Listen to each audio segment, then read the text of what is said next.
تو اس پہ ذرا پلاٹ کر کے دیکھ لیں. ویسے آ سکتی ہے اللہ جو چاہے کرے، لیکن اللہ تعالیٰ نے اس کی کچھ اصول بنائے ہوئے ہیں، تو ان اصولوں کے حساب سے ابھی نہیں آ رہی، اور اچھی چیز کی امید رکھنی چاہیے. تو اب ذرا اس پہ ذرا اپنی ایج پلاٹ کریں، کیا آئے گا؟ 1 دن یا اس سے بھی، یعنی چند گھنٹے ہم اس دنیا میں ہمارا قیام ہے. اب ان چند گھنٹوں کے لیے دیکھیں ذرا کیسے ہم فرعون بنے رہتے ہیں. مثال دیکھیے، ہم سب کے کبھی نہ کبھی چھوٹے بچے ضرور رہے ہوں گے، اور کچھ کے اب ہیں اور کچھ کے ہونے والے ہوں گے. جب چھوٹے بچوں سے مراد وہ بچے جو 5-6 سال کے ہوتے ہیں اور شرارتوں میں نمبر 1. جب ہم کسی کے گھر جاتے ہیں بچوں کو لے کر، تو ان سے کہتے ہیں دیکھو بھائی ہم گھنٹے بھر کے لیے جا رہے ہیں، ذرا تمیز سے رہنا، بس اس سے یہ نہیں کہ وہاں جاتے ہی شروع ہو جاؤ. تو بچے کہنا مانتے ہیں، تمیز سے رہتے ہیں، گھر آ کے پھر وہی پروگرام شروع کر دیتے ہیں. تو ہمارا حال بھی یہی ہے کہ بھائی ہم اس دنیا میں چند گھنٹے ہی تو رہ رہے ہیں، تو پھر کیوں نہیں تمیز سے رہتے، کیوں نہیں اچھے انسان بن کے رہتے. تو یہ میسج ہمیں سائنس کے ذریعے ملا اس آیت کو سمجھنے میں، کہ ہم نے قرآن تو کہہ رہا ہے کہ کوڈ آف کنڈکٹ ہے قرآن تو بیسیکلی. تو ہدایت کیسے، ہدایت سمجھ میں آئی سائنس کے ذریعے. تو سائنس کوئی ہمیں مذہب سے دور نہیں لے جاتی ہے.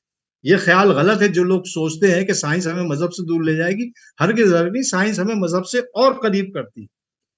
پائیے پھر قرآن نے اپنے اس پہ جانا. جیسے یونیورس ہمارا جو تھا شروع میں بہت زیادہ ریڈیشن تھا، تو اس کا مطلب اب جب یہ ٹھنڈا ہوا تو یہ مدھم سا background microwave radiation ابھی بھی ہونا چاہیے. اور یہ تصور کی جاتی ہے کہ یہ اس کی رمق ہے بگ بینگ کی. یعنی یوں سمجھ لیجئے کہ جیسے کہ بھائی mathematician they are crazy people, they can suppose anything to be anything. تو سپوز دس از یہ ایک لوہے کا ٹکڑا ہے، سب مان لیجئے، فرض کرنے میں کیا جاتا ہے. تو یہ ایک لوہے کا ٹکڑا، میں نے اسے خوب جی بھر کے گرم کیا، بہت گرم کیا، بہت ہی گرم کیا، اتنا گرم کیا کہ یہ لال ہو جائے. اچھا، اب یہ لال چیزوں کے لوہے وغیرہ جو جتنے میٹلز ہوتے ہیں، جب بہت زیادہ گرم ہوتے ہیں تو پہلے وہ پیلے ہوتے ہیں، پھر اورنج ہوتے ہیں، پھر اس کے بعد وہ نیلے ہو جاتے ہیں. تو اتنا گرم ہو گیا کہ نیلا ہو گیا. اب اس کو میں نے لے جا کر کے، جب اتنا گرم ہو گیا تو اٹھا کر کے ایسے کمرے میں رکھ دیا کہ جس سے اس کی ہیٹ باہر نہ جائے، کمرے سے باہر نہ جائے، کمرے میں ہی رہے. 1 مہینہ 2 مہینے بعد میں نے اسے اٹھا کے دیکھا، کمرہ کھولا، دیکھا او بھائی وہ لوہے کا ٹکڑا اٹھایا تو ٹھنڈا. تو اب ہیٹ گئی کہاں؟ یہ ساری ہیٹ کہاں چلی گئی؟ ٹھنڈا کہاں؟ تو کمرہ تو بند پڑا تھا. تو اس کا مطلب اس کمرے کے کونے خدروں میں چھپی ہوئی ہے یہ ہیٹ اس کی. تو یہی حال ہمارے یونیورس کا ہے کہ جب اب یہ یونیورس ٹھنڈا ہو گیا، میٹر ڈومینیٹڈ ہو گیا، ریڈیشن ڈومینیٹڈ نہیں رہا، تو اب اس کی ہیٹ یقیناً ان کے کونے خدروں میں چھپی ہوئی ہے یونیورس کے. اسی کو کہا جاتا ہے microwave background radiation یا background microwave radiation. یہ ایگزسٹ کرنا چاہیے. تو سائنس تھیوریٹیشین نے کچھ بتائی اس کی لمٹ کہ بھائی اس نے اتنے ٹیمپریچر کا یہ ریڈیشن یا یہ microwave background radiation موجود ہونا چاہیے، اتنے اس کا ڈگری کا، یہ انہوں نے تھیوریٹیشین نے نکالا. تو اس کا مطلب اب ہم نے تجربہ کرنا. اگر تجربے سے یہ بگ بینگ تھیوری جو ہے ہماری، اس کے اوپر ہم نے تجربہ کرنا ہے، کیونکہ سائنس کا اصول تو یہ ہے کہ کوئی بھی تھیوری اس وقت قابل قبول ہوتی ہے جب وہ تجربے پر پوری اترے، کھری اترے. ورنہ آج ایک تھیوری میں نے دی، کل آپ نے دی، پرسوں کسی اور نے دی. تھیوری تو تھیوری ہے، نظریہ تو نظریہ ہے. وہ نظریہ اس وقت ایکسیپٹ ہوتا ہے جب وہ ایکسپیریمنٹ پر پورا کا پورا اتر جائے. جو پریڈکشنز اس میں کی گئی ہیں وہ ساری پریڈکشن ایکسپیریمنٹلی ویریفائڈ ہو جائے، تب اس نظریے کو مانتے ہیں. تو اب ظاہر تجربہ ہے، تو تجربے کے بارے میں دیکھیں ذرا، قرآن بھی تو کچھ کہتا ہے تجربے کے بارے میں. سورہ بقرہ میں ابراہیم علیہ السلام کے حوالے سے وَإِذْ قَالَ إِبْرَاهِيمُ رَبِّ أَرِنِي كَيْفَ تُحْيِي الْمَوْتَىٰ، یعنی جب ابراہیم علیہ السلام نے اللہ سبحانہ تعالیٰ سے پوچھا کہ اے اللہ تعالیٰ تو مردوں کو کیسے زندہ کرے گا، تو اللہ تعالیٰ نے کہا بھائی تمہیں یقین نہیں ہے؟ قَالَ أَوَلَمْ تُؤْمِنُوا، تو انہوں نے کہا یقین تو ہے لیکن دل کی تشفی کے لیے معلوم کرنا چاہتا ہوں کہ آپ مردوں کو کیسے زندہ کرو گے. تو دیکھیے سب سے پہلی بات تو یہ کہ تو پیغمبر، اور پیغمبر اللہ تعالیٰ سے سوال کر رہا. تو اس کا مطلب ہم نے اگر کوئی چیز کو دریافت کرنا ہے تو ہم نے سوال کرنے کی عادت ڈالنی پڑے گی. جب تک ہم سوال نہیں کریں گے ہمارے اندر سوچ بڑھے گی نہیں. جس نے جو کہہ دیا مان لیا. پھر اللہ تعالیٰ وہ کہہ رہے پیغمبر کہ نہیں یقین تو ہے، جو کچھ آپ کہہ رہے ہو یقین تو ہے، لیکن دل مطمئن ہو جائے اس لیے پوچھ رہا ہوں. تو اللہ تعالیٰ ٹھیک ہے، اب دل مطمئن ہو جائے تو تم یہ کرو کہ 4 پرندے لے لو اور ان کو ٹرین کر لو کسی طرح سے، اور جب وہ ٹرین ہو جائیں یعنی جس آواز پر تم انہیں بلانا چاہو وہ آواز پہ آنے لگے، تب ان 4 پرندوں کو مار دو. اور ان کے آپس میں ٹکڑے مکس کر کے ایک پہاڑ کی مختلف جگہوں پہ رکھ دو، پھر وہی آواز نکالو، وہ تمہاری طرف، وہ چاروں کے چاروں جو ہیں وہ تمہاری طرف زندہ ہو کے دوڑتے چلے جائیں گے. تو اس طرح سے اللہ تعالیٰ زندہ کرے گا، یہ اللہ تعالیٰ نے بتایا. تو دراصل اس کے پیچھے یہ چھپا ہوا ہے کہ تجربہ کر لو بھائی.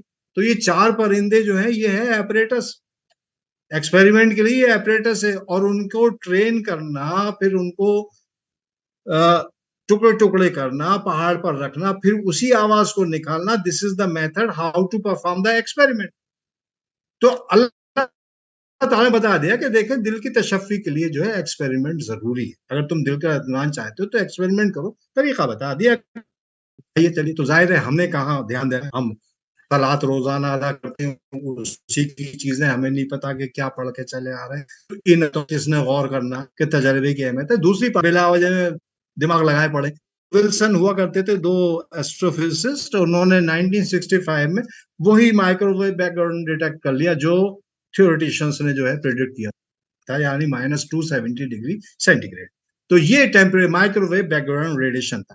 لیکن سائنسداں تو بڑے جھکی ہوتے ہیں، وہ تو ان کا جب تک کہ ان کو دل کو اطمینان نہیں ہو جائے، سائنسدانوں نے سوچا کہ ایسا تو نہیں کہ انہیں گھپلے میں ہی مل گیا، کچھ اور انہوں نے ڈیٹیکٹ کر لیا اور نوبل پرائز لے بھاگے ہوں. تو پھر کچھ لوگوں نے ایکسپیریمنٹ کیا 2003 سے لے کے 2010 تک، تقریباً 7 سال 8 سال انہوں نے یہ تجربہ کیا جو ڈبلو میپ کہلاتا ہے. تو ڈبلو نام ہے، ڈبلو ہے ایکسپیریمنٹ کا لیڈر تھا جس نے یہ ایکسپیریمنٹ کیا، اور میپ کا مطلب مائکرو ویو اینسٹروپک پروب.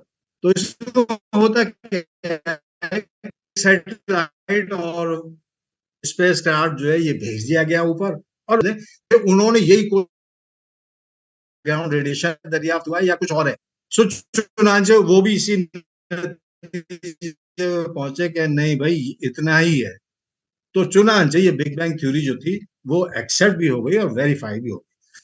تو اب اس فگر کو اگر آپ کے اسکرین پہ نظر آ رہی ہو آپ کو اچھی طرح سے، تو آپ دیکھیے گا یہاں پہ یہ سرخ رنگ کے ہیں، یعنی ایک تو پیلا ہے جو سرخ رنگ ہے. جہاں جہاں یہ سرخ رنگ ہے یہی وہ microwave background radiation ہے جو پورے یونیورس کے کونے قطروں میں چھپا ہوا ہے. تو چنانچہ جیسے یہ ڈیٹیکٹ ہو گیا، تھیوری جو ہے ایکسپیریمنٹ میں پوری ہو گئی اور ایکسپٹ کر لی گئی. تو بگ بینگ تھیوری جو ہے وہ ایکسپٹڈ ہے اور ویریفائڈ بھی ہے.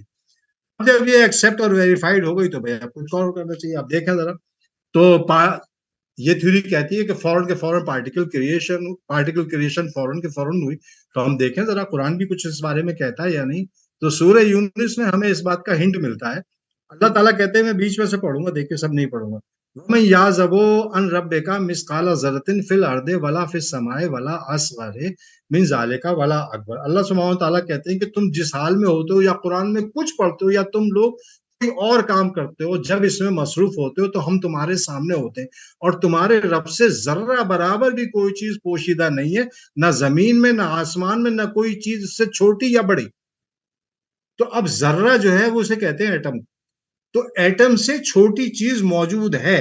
اللہ تعالیٰ نے اس آیت میں باقاعدہ کہہ دیا کہ ایٹم سے چھوٹی چیز بھی ہے بھائی. ایسا نہیں ہے کہ اللہ تعالیٰ واقف نہ ہو، اللہ تعالیٰ ہر چیز سے واقف ہے. ذرہ ہو یا اس سے چھوٹی چیز ہو یا اس سے بڑی چیز ہو، اللہ تعالیٰ کے علم میں. تو ذرے سے چھوٹی یعنی ایٹم سے چھوٹی بھی کوئی چیز ہے، ہم اس کے ٹکڑے کر سکتے ہیں. اب جو چیز چھوٹی ہو کے آئی اب وہ ایٹم کہلائی، پھر اس سے بھی چھوٹی چیز ایگزسٹ کرتی ہے، پھر اس سے بھی چھوٹی چیز، اور الٹیمیٹلی اس طرح سے کرتے کرتے ہم اس پہلے پارٹیکل تک آ جائیں گے جو سارے یونیورس کی ایک کنسٹرکشن کا ذمہ دار ہے، یعنی جس کی وجہ سے ساری چیزیں بنی. یعنی کسی بھی چیز کو بنانے کے لیے کوئی نہ کوئی چیز تو ضرورت ہوتی ہے. تو اللہ سبحانہ تعالیٰ وہ پارٹیکل ہے. تو اللہ تعالیٰ کہہ رہے ہیں کہ اللہ تعالیٰ کی نگاہ سے بڑی چیز ہو، چھوٹی سے چھوٹی چیز ہو، اور اس کی مثال دی ذرہ ہو یا ذرے سے بھی کوئی چھوٹی چیز. تو اس کا مطلب ایلیمنٹری پارٹیکلز ہیں. جیسے میں نے بتایا کہ یونیورس جو ہے اس وقت ٹیمپریچر اس کا جو ہے بہت کول ہے. تو یہ کول کیسے آئے؟ یہ ایکسپینشن کی وجہ سے آئے کہ جس یونیورس میں ہم رہ رہے ہیں، جس کائنات میں رہ رہے ہیں، وہ ایکسپینڈنگ یونیورس ہے. تو اس کے بارے میں قرآن کہتا ہے سورہ داریات میں، وَالسَّمَاءَ بَنَيْنَاهَا بِأَيْدٍ وَإِنَّا لَمُوسِعُونَ، کہ اللہ تعالیٰ کہہ رہے ہیں کہ ہم ہی ہیں جس نے اپنی قوت سے اس آسمانوں کو بنایا ہے، آسمان کو بنایا، اور ہم اس سے مستقل وسعت دے رہے ہیں، کنٹینیوسلی اسٹڈیلی ایکسپینڈنگ اٹ. پھر سورہ غاشیہ میں تقریباً ہر جمعے میں یہ پڑھی جاتی ہے سورہ غاشیہ. یہ کہتے ہیں افلا ینظرون الی الابل کیف خلقت والی السماء کیف رفعت. کیا تم نے اونٹوں کو نہیں دیکھا ایسے عجیب پیدا کیے گئے اور آسمان کی طرف دیکھو ذرا کیسا بلند کیا گیا والی السماء رفعت کہ کیسا آسمان کو بلند کیا بغیر پلر کے کھڑے ہوئے کوئی ستون ہی نہیں ہے ان میں. اور دیکھیں آگے چل کے بتا دیا کہ کس طرح سے بھائی یہ ستون ہے یہ کس طرح سے ایکسپینشن ہے. سورہ رحمان میں کہہ دیا وَالسَّمَاءَ رَفَعَهَا وَوَضَعَ الْمِيزَانَ اور اسی نے آسمان کو بلند کیا اور ترازو قائم کی. یہ میں نے ٹرانسلیشن وہی کیا جو عام طور سے قرآنوں میں ہے. تو ترازو قائم کی سے لوگوں نے نکالا کہ بھائی انصاف سے سارے کام کرنے چاہیے. اللہ تعالیٰ نے ترازو قائم کر دی. لیکن یہاں پر سائنس کے طالب علم کی حیثیت سے میرا ماننا یہ ہے کہ یہاں پہ یہ کہا گیا کہ ہم نے آسمان کو وسعت دی ہے ایک پراپر بیلنسڈ لا کے تحت. یعنی کوئی ایک مخصوص قسم کا لا ہے جس کے تحت یہ وسعت دی گئی ہے. ایسا نہیں ہے کہ ایسی الن ٹپ جو ہے مطلب یہ کہ بس چلو بھائی پھیلتے رہو نہیں. ایک کوئی قانون ہے جس قانون کے تحت جو ہے اس کو وسعت دی گئی. اب اس قانون کا میزان برقرار رکھنا یعنی اس قانون کا بیلنس جو ہے برقرار رکھنا. یہیں سے ہم یہ بھی کہہ سکتے ہیں کہ یہ جو ہماری دنیا جس میں ہم نے اتنا سارا پولوشن پھیلا رکھا اللہ تعالیٰ کہتے ہیں میزان قائم رکھو بھائی ساری کائنات میں. یہ نہیں کہ الٹی سیدھی حرکتیں کرتے رہو تاکہ یہ سارا تہس نہس ہو جائے. میزان قائم رکھنا ہے بیلنس قائم رکھنا. تو غرض کے تو اب جب ایک ہے بھائی تو اب ہم نے وہ لا ڈھونڈنا ہے. تو پھر وہی بات ہمیں کیا ضرورت پڑی کہ دوسرے موجود ہیں اور دوسرا بندہ ایک موجود ہے ہمارے پاس پہلے سے. ہبل جسے کہتے ہیں ایڈون ہبل اس نے یہ لا ڈسکور کیا 1929 میں تقریباً 100 سال پہلے اس نے یہ لا ڈسکور کیا. اس کے پاس چھوٹی موٹی سی دوربین ہوتی تھی. اس نے اس دوربین کی مدد سے چیزوں کو دیکھنا شروع کیا گیلیکسیز کو دیکھا تو اس نے دیکھا ہر چیز جو ہے دور چلی جا رہی. یعنی اس گیلیکسیز سے جو روشنی آئی ہم اس کے پاس اس روشنی کی اس نے اسپیکٹروسکوپی کی. تو روشنی کی اسپیکٹروسکوپی سے پتا چلا کہ وہ تو ریڈ شفٹ دکھا رہا ہے. تو ریڈ شفٹ کا مطلب مطلب فزکس میں یہ ہوتا ہے کہ جب کسی کی روشنی جو ہے وہ ریڈ شفٹ کی طرف جاتی ہے تو اس کا مطلب وہ چیز دور جا رہی ہے ہم سے. تو اب اس نے یہ اندازہ لگایا کہ جتنی بھی گیلیکسیز ہیں وہ تو سب کے سب دور چلی جا رہی ہیں ہم سے بھاگی چلی جا رہی ہیں. اور پھر اس نے ایک لا دریافت کیا اور وہ لا یہ V is equal to HD. V is the speed of recession of a galaxy اور یہ ڈائریکٹلی پروپورشنل ہے its distance from D from us. یعنی جتنی بھی گیلیکسیز ہیں وہ ہم سے دور بھاگ رہی ہیں. تو ویلوسٹی آف ریسیشن دور بھاگنے کی ویلوسٹی جو ہے یہ پروپورشنل ہے وہ اس گیلیکسی اور ہمارے ڈسٹینس کے بیچ. تو اس کا مطلب ہر چیز جو ہے ہم سے دور بھاگتی چلی جا رہی. تو ہر چیز دور بھاگ رہی ہے تو اس کا مطلب ہم جس یونیورس میں رہ رہے ہیں وہ ایکسپینڈ کرتا ہے. تو اب اس کا ذرا ہم اس کو دیکھیں کہ جب ہر چیز جو ہے ہم سے بھاگ رہی ہے تو کیا ہم کسی پریویلیج پوزیشن میں ہیں یونیورس کے اندر. یعنی کیا ہم یونیورس کے سینٹرل پلیس پہ ہیں سینٹر میں ہیں. تو ایسا نہیں ہے. آنسر از نو. ہم یونیورس کے سینٹر میں نہیں ہے. کیوں نہیں ہے ذرا اگلا سلائیڈ دیکھتے ہیں کہ ہم نے کیا کیا ہوا ہے کہ ایک ہم نے بیلون لیا غبارہ لیا اس کے اندر اور اس غبارے پہ کچھ نشان لگا دیے قلم سے مطلب مارکر سے نشان لگا دیے اور مان لیا کہ یہ نشان جو ہے یہ گیلیکسیز ریپرزینٹ کرتے ہیں. اب اس غبارے میں ہوا بھرنی شروع کی تو جیسے ہم ہوا بھریں گے غبارہ بڑا ہوتا چلا جائے گا. تو یہ سارے نشانات جو ہیں یہ ایک دوسرے سے دور ہوتے چلے جائیں گے. اب آبزرور کسی بھی گیلیکسی پہ بیٹھا ہوگا اسے لگے گا کہ اس سے ساری گیلیکسیاں اس سے دور جا رہی ہیں. تو اب آبزرور کی تو کوئی پریویلیج پوزیشن نہیں رہ گئی ہے نا.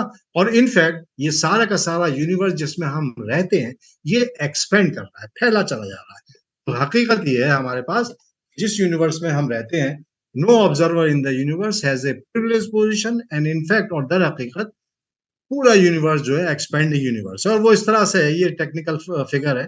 یہاں جو یہ پوائنٹ کہلا رہا ہے سنگولرٹی کا مطلب وہ پوائنٹ جہاں پہ فزکس کے لاز ویلڈ نہ ہو وہ پوائنٹ جو ہے وہ سنگولرٹی کہلاتا ہے. ایسا پوائنٹ جہاں فزکس کے لا ویلڈ نہ ہو وہ سنگولرٹی کہلاتا ہے. تو یہاں سے شروع ہوا وہ ظاہر ہے پھیلتا چلا گیا. یا پھر ایک فگر یہ بھی کتابوں میں پائی جاتی ہے ایسٹرو فزکس کی کتابوں کہ بگ بینگ ہوا اور پھر اس طرح سے چیزیں پھیلتی چلی گئی اور بنتی چلے گی. اب اگر کسی طرح سے ہم اس ساری چیزوں کو رول بیک کر لیں ٹائم میں اگر ہم یہ ساری کی ساری چیزیں ٹائم میں رول بیک کر لیں تو کیا ہوگا. سارا میٹر جو ہے وہ شرنک ہو جائے گا ایک پوائنٹ پہ پلیز. تو سارا کا سارا میٹر جو ہے وہ ایک پوائنٹ پہ شرنک ہو جائے گا. اور وہ پوائنٹ کیسا ہوگا وہ پوائنٹ ہوگا. برائے مہربانی اپنا مائک بند کر دیں. تو اگر ہم کسی ترکیب سے سارا کا سارا رول بیک کر لیں ٹائم میں تو یہ سارا میٹر جو ہے یہ ایک پوائنٹ پہ شرنک ہو جائے گا جس کی ڈینسٹی بہت زیادہ ہوگی, اور پھر ہم کہہ سکتے ہیں دا universe is created out of nothing. یعنی اللہ سبحانہ تعالیٰ عدم سے وجود میں لایا چیزوں کو. اللہ تعالیٰ کے لیے لفظ استعمال ہوا ہے فاطر السماوات والارض. فاطر کا مطلب ہوتا ہے ایسا موجد, ایسا ایجاد کرنے والا جو کسی بغیر میٹیریل کے, بغیر کسی نمونے کے چیزوں کو بنا دے. تو اللہ تعالیٰ نے اس کائنات کو عدم سے وجود میں لے کے آئے. یہ ہماری سائنس بھی اسی طرح کی چیزیں بتاتی ہے. آئیے, یہ سینیریو ہے بگ بینگ تھیوری کا پورا, کہ یہاں سے ٹائم شروع ہوا اور ہم اس وقت یہاں موجود ہوتے ہیں. بیچ بیچ میں وہ چیزیں ہیں تقریباً جب سے یونیورس بنا, جب یونیورس بنا تھا اس سے 1,00,000 سال کے بعد جو ہے وہ پہلا ستارہ بنا, اور پھر ظاہر ہے ستارہ بنا اور پھر اور گیلیکسیز بنی وغیرہ وغیرہ, اور اب اس وجہ سے میٹر ڈومینیٹڈ ہے. تو اتنا وقت نہیں ہے کہ اس تصویر کی ہر چیز سمجھائی جائے, تو بس یہ کہ تھوڑی سی چیزیں ایک آئیڈیا دے دیا ہے کہ اس طرح کا سینیریو ہے.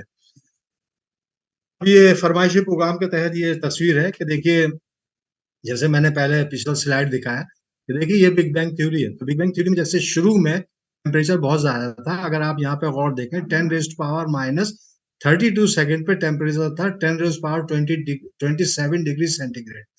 پھر 10⁻6 سیکنڈ پہ ٹیمپریچر تھا 10⁻13 ڈگری سینٹی گریڈ. اور جب یونیورس جس وقت بنا اس سے 3 منٹ کے بعد ٹیمپریچر تھا 10⁻8 ڈگری سینٹی گریڈ. یعنی ریڈیشن بہت زیادہ تھا. تو یہ کہا جاتا ہے, یعنی یہ بلیف ہے ہم لوگوں کا, ہم لوگوں سے مراد یہ ایسٹرو فزسسٹ کا یا کاسمولوجسٹ کا یا جو لوگ ہائی انرجی فزکس پڑھتے ہیں ان کا, کہ یہ جو نیچر میں 4 فورسز ہیں, بیسیکلی 4 بیسک فورسز ہیں نیچر کی. تو یہ چاروں کی چاروں فورسز شروع میں ایک ہی تھیں, اور جب آہستہ آہستہ یونیورس ٹھنڈا ہوا, ایکسپینڈ ہوا اور ٹھنڈا ہوا, تب یہ ساری فورسز مختلف ٹیمپریچروں پر الگ ہوتی چلی گئی. تو اب یہ فورسز جو ہے دیکھیے کیا ہے. سب سے پہلے تو فورس آف گریوٹی ہے. یہ قاضی صاحب کی فرمائش پہ یہ سلائیڈ ہے. یہ وہ فورس ہے جو نیوٹن نے دریافت کی تھی, جس کی مدد سے ہم سیب توڑا کرتے ہیں. اور اسی فورس کی وجہ سے, فورس آف گریویٹیشن کی وجہ سے سارے پلینٹ جو ہیں یہ اپنے سورج کی چاروں طرف گھومتے ہیں. نہ صرف سارے پلینٹ بلکہ آسمان میں جتنی ساری چیزیں بھی گھومتی پھرتی ہیں ان سب کے درمیان یہی گریوٹی کی فورس جو ہے یہ کار فرما ہے. تو ہے بڑی اہم فورس, لیکن ہے بہت ویک. اتنی ویک ہے کہ یہ فورس, یہ الیکٹرو میگنیٹک فورس سے 10⁻⁻40 ٹائمز ویک ہے, لیکن اس کے باوجود اتنی زبردست ہے کہ سارا نظام سنبھالے. تو یہ ہوئی گریویٹیشن کی فورس. دوسری فورس ہے الیکٹرو میگنیٹزم کی, کہ جس میں یہ تو رہا نیوکلیس, کہ جس کی وجہ سے نیوکلیس کے چاروں طرف الیکٹران مجبور ہیں گھومنے کے لیے. تو الیکٹران کے پاس نیگیٹو چارج ہوتا ہے, یہ نیگیٹولی چارج پارٹیکل ہوتے ہیں, اور یہ اس کے چاروں طرف گھومتے رہتے ہیں, اپنے نیوکلیس کے چاروں طرف گھومتے رہتے ہیں, اور جو فورس ان کو گھومنے پر مجبور کرتی ہے وہ فورس کہلاتی ہے الیکٹرو میگنیٹزم. اب اس کے بعد آئیے اس کے اندر, یہ جو اندر بیٹھا ہوا ہے نیوکلیس, نیوکلیس کے اندر ہوتے ہیں نیوٹرون اور پروٹون. پروٹون جو ہے پازیٹیولی چارج پارٹیکل ہوتے ہیں اور نیوٹرون کے پاس کوئی چارج نہیں ہوتا. تو اب ہم نے یہ پڑھا ہوا ہے کہ similar charges repel each other اور opposite charges attract each other. یعنی جو اپوزٹ چارجز ہیں وہ اٹریکٹ کرتے ہیں ایک دوسرے کی طرف, اور جو ایک ہی سے چارجز ہوتے ہیں وہ ایک دوسرے کو بھگاتے ہیں, ریپیل ایچ ادر. تو اب یہاں پہ دیکھیے یہ جو تصویر ہے, آپ اس تصویر میں دیکھیں پروٹون, یہ تو پلس پازیٹیولی چارج پارٹیکل ہیں, ان کے پاس کوئی نہیں ہوتا, نیوٹرون کے پاس کوئی چارج نہیں ہوتا. تو انہیں الگ ہونا چاہیے نا, they should repel each other, لیکن پھر بھی اندر بیٹھے ہوئے نیوکلیس کے اندر. اس کا مطلب کوئی نہ کوئی ایسی زبردست قوت ہے جو انہیں مجبور کیے ہوئے کہ بیٹھے رہو نیوکلیس میں, باہر نکل کے نہیں جانا. تو وہ اس فورس کی وجہ سے رکے ہوئے, تو وہ فورس کہلاتی ہے اسٹرانگ فورس. اور چوتھی فورس جو نیچر کی ہے وہ کہلاتی ہے ویک انٹریکشن. اور یہ ویک انٹریکشن اس بات کی ذمہ دار ہے کہ کوئی بھی ایلیمنٹ جو ہے اس کے آئسوٹوپ کیسے بنتے ہیں, یا ریڈیو ایکٹیویٹی کے جو ہے وہ کیسے ہوتا ہے, یا زمین کے اندر کی جو ہیٹ ہے وہ زمین کے اندر ہی کیسے موجود رہے, وہ ویک فورس کہلاتی ہے. تو پروفیسر عبدالسلام نے گلیشیو اور وائنبرگ کے ساتھ مل کر کے، مطلب میجر کنٹریبیوشن سلام صاحب کا تھا، عبدالسلام صاحب کا، جو پاکستانی ہوا کرتے تھے. ان کا کنٹریبیوشن یہ تھا کہ انہوں نے اس ویک فورس اور الیکٹرو میگنیٹک فورس کو یونیفائی کرنے کا ایک ماڈل دیا تھا. تو ظاہر ہے شروع میں تو تھیوریٹیکل تھا، پھر آہستہ آہستہ ٹیکنالوجی ڈیولپ ہوئی، پھر وہ ٹیمپریچر ڈیولپ ہو گیا جس ٹیمپریچر پر یہ دونوں فورسز ایک ہوتی ہیں. تو اب یہ جب ہو گیا یہ ڈیولپ اتنا ٹیمپریچر، تو چنانچہ ان کو اس کام پر نوبل پرائز ملا. اور یہ اب ہمارے پاس موجودہ حالات میں صرف ہمارے پاس 3 بیسک فورسز ہیں نیچر کی. ایک ہے گریویٹیشن، دوسری ہے اسٹرانگ فورس، اور تیسری الیکٹرو ویک فورس. تو اب 3 فورسز رہ گئی ہیں، اور انشاءاللہ تعالیٰ کوئی نہ کوئی سائنسداں آئے گا، وہ باقی کو بھی ایک کر دے گا، یعنی ڈھونڈ ڈھانڈ کے لے آئے گا وہ اتنا ٹیمپریچر کہ جس پہ سب ایک ہو جائے. دیکھتے ہیں کب ہوتا ہے، یہ آگے دیکھتے ہیں. تو اب یہ جو فورسز ہیں، جو کائنات میں چیزیں ہیں، ان کو دیکھنے کے لیے انسان نے جو ہے خوب سارے آلات بنائے. ان آلات میں کچھ ٹیلیسکوپ تھے، جیسے پہلے میں نے عرض کیا کہ ہبل کے پاس ایک چھوٹا موٹی سی دوربین تھی، جس کی مدد سے اس نے اتنی بڑی ڈسکوری کی. اس نے کہا کہ بھئی یہ جس کائنات میں ہم رہ رہے ہیں وہ پھیل رہی ہے اور مستقل پھیل رہی ہے. تو اب اس سے لے کے وہ 29 سے لے کے اور 90 تک تو بہت عرصہ گزر گیا. سائنس نے بڑی ترقی کی، خاص کر کے ٹیکنالوجی نے بڑی ترقی کی. تو یہ سوچا گیا کہ بھئی ایک ایسا ٹیلیسکوپ بنایا جائے جو فضا میں چھوڑ دو، لے آ کے اسپیس میں چھوڑ دو. اسپیس میں تو یہ پولوشن نہیں ہوتا، نہ روشنیاں ہوتی اتنی کہ جس کی وجہ سے یہاں تو شہروں میں اتنی روشنی ہوتی ہے کہ آدمی ایک ستارہ دیکھنے کو ترس جائے آسمان پہ رات میں. تو بہرحال انہوں نے دوربین دریافت کی اور اس کا نام ہبل کے نام پہ رکھا، ایڈون ہبل، جس نے سب سے پہلے کہا تھا کہ یہ یونیورس ایکسپینڈنگ ہے. تو اس کی بھی لمبی کہانی ہے، 3-4 لیکچر چاہیے، ہم نے وہ لیکچر نہیں دینے. تو ایک یہ بنی صاحب ہبل. پھر یہ ہوا کہ ہبل نے کچھ فوٹو کھینچی تو ٹیکنالوجی آہستہ آہستہ اور ڈیولپ ہوئی. تو لوگوں نے سوچا بھائی ذرا مزہ نہیں آ رہا اس تصویر میں، کچھ اور بنایا جائے. تو پھر کچھ اور بنایا، کہلایا جیمس ویب اسپیس ٹیلیسکوپ. اور یہ ابھی 2 سال پہلے کی بات ہے، 25 دسمبر 2021 میں یہ فضا میں چھوڑا گیا. اب ان دونوں ٹیلیسکوپ نے تصویریں بھیجنا شروع کی اپنی اپنی. تو ہبل کی تصویریں ہمارے پاس اویلیبل تھی، یہ جیمس ویب اسپیس ٹیلیسکوپ اس نے بھی تصویریں بھیجی. تو دیکھا یہ گیا کہ بھئی پہلے وہ تصویریں کھینچو جو ہبل نے بھیجی ہیں، تاکہ کمپیریزن ہو کہ بھئی اب فائدہ ہمیں ہوا کیا. تو ہبل نے یہ تصویر کھینچی تھی فیلڈ جسے کہتے ہیں، جس کے بارے میں میں نے پہلے کہا تھا نا کہ جو جب ٹیکنالوجی ہمارے پاس دریافت نہیں ہوئی تھی تو ہمیں یہ لگتا تھا کہ اس حصے میں کچھ بھی نہیں ہے. جب دریافت ہو گئی تو پتا چلا کہ یہاں تو بہت کچھ بھرا پڑا ہے. تو ہبل نے اس کی تصویر یہ کھینچی. اب جیمس ویب ٹیلیسکوپ نے یہ تصویر کھینچی. آپ چاول نکال لوں آپ کو، مائک بند کر دیجیے پلیز، اپنا مائک بند کر دیں. تو پھر ہبل نے اپنی تصویریں یہ جیمس ویب نے بھیجی. آپ خود ملاحظہ فرما لیں ذرا شارپنیس کتنی ہے. ایک ستارہ ہی ہے، دوسرا ستارہ کتنا چاہو. یہاں یہ گیلیکسی جو اتنی ذرا سی نظر آ رہی یا بالکل کھل کے سامنے آ گئی ہے نا. تو یہ فائدہ ہوتا ہے ٹیکنالوجی کا کہ ہم آسمان میں اور گہرائی سے جھانک سکتے ہیں. تو جب ہم آسمان میں گہرائی سے جھانکیں گے تو یقیناً ہمیں پتہ چلے گا نا کہ کوئی نہ کوئی تو ہے جس نے یہ سب کچھ بنایا. اور یہ چیز ایسی نہیں ہے کہ جس پہ آپ حیرت نہ کریں، سوچنے پہ مجبور نہ ہو کہ وہ ہستی بڑی زبردست ہے. اسی کو ہم اللہ اکبر کہتے ہیں. وہ جو خلیل صاحب نے جو صدارت کر رہے ہیں، انہوں نے یہی موضوع چھیڑا تھا کہ اللہ اکبر کی ترکیب جب پتہ چلے گی جب آپ کائنات میں گھسو گے. تو ذرا دیکھ لیں، میں نے تو ایک ہی تصویر دکھائی ہے آپ کو، ابھی اور تصویریں تو دکھائی نہیں، دکھاؤں گا انشاءاللہ تعالیٰ آہستہ آہستہ. ذرا صبر رکھیے گا، تھوڑا میرا لیکچر ہمیشہ لمبا ہو جاتا ہے تھوڑا سا. اور عابد معیز صاحب سے معذرت کے ساتھ، وہ بڑے خفا ہوتے ہیں مجھ پہ جہاں میرا لیکچر بڑا ہوا، تو ان سے معذرت کے ساتھ ذرا سکون سے سن لیں تاکہ جو بات میں کہنا چاہ رہا ہوں وہ بات کہیں. اور جب آپ گھر جائیں تو فوڈ فار تھاٹ آپ کے پاس ہونا چاہیے. کوئی چیز یعنی سوچ، اب ایک کوئی چیز لے کے جائیں کہ جس پہ آپ کو سوچنا ہو. میں صرف یہ نہیں چاہ رہا کہ آپ مجھ سے بلا وجہ میں امپریس ہو جائیں کہ مجھے یہ آتا ہے وہ آتا ہے. مجھے کچھ بھی نہیں آتا، میں ایک طالب علم ہوں، جو میں نے سیکھا ہے وہ آپ کے سامنے پیش ہے. تو اب دیکھیے یہ گیلیکسی کی ایک تصویر ہے جو ہم سے سب سے نزدیک ہے. نومبر کے مہینے میں یہ ناردرن پارٹ آف دا، یعنی ہمارے نارتھ میں نظر آئے گی تقریباً 8-9 بجے. ایک دھبا سا نظر آتا ہے، دوربین سے صاف نظر آتا ہے. تو یہ ہم سے نزدیک ترین گیلیکسی ہے جس کا نام ہے ایندرومیدا. اور نزدیک ترین، ذرا کائنات کے الفاظ میں ذرا ملاحظہ فرمائیے گا کہ ہمارے یہاں نزدیک ترین کا کیا ہوتا ہے. یعنی اسے 10 لاکھ لائٹ ایئر سال کے فاصلے پہ، تب ہم اسے کہہ رہے ہیں یہ ہم سے نزدیک ترین ہے. اور لائٹ ایئر دیکھ لیں بھائی کتنا بڑا ہوتا ہے. لائٹ ایئر وہ ڈسٹینس جو لائٹ ایک سال میں طے کرے، اور یہ صرف چھوٹا موٹا ہوتا ہے، زیادہ بڑا نہیں. ایک لائٹ ایئر برابر ہوتا ہے تقریباً 9 ٹریلین کلومیٹر کے، تقریباً 9 ٹریلین. تو یہ ہم سے نزدیک ہے. یہ 1 لائٹ ایئر ہے، اور یہ 10 لاکھ لائٹ ایئر کے فاصلے پہ یہ نزدیک ترین ہے.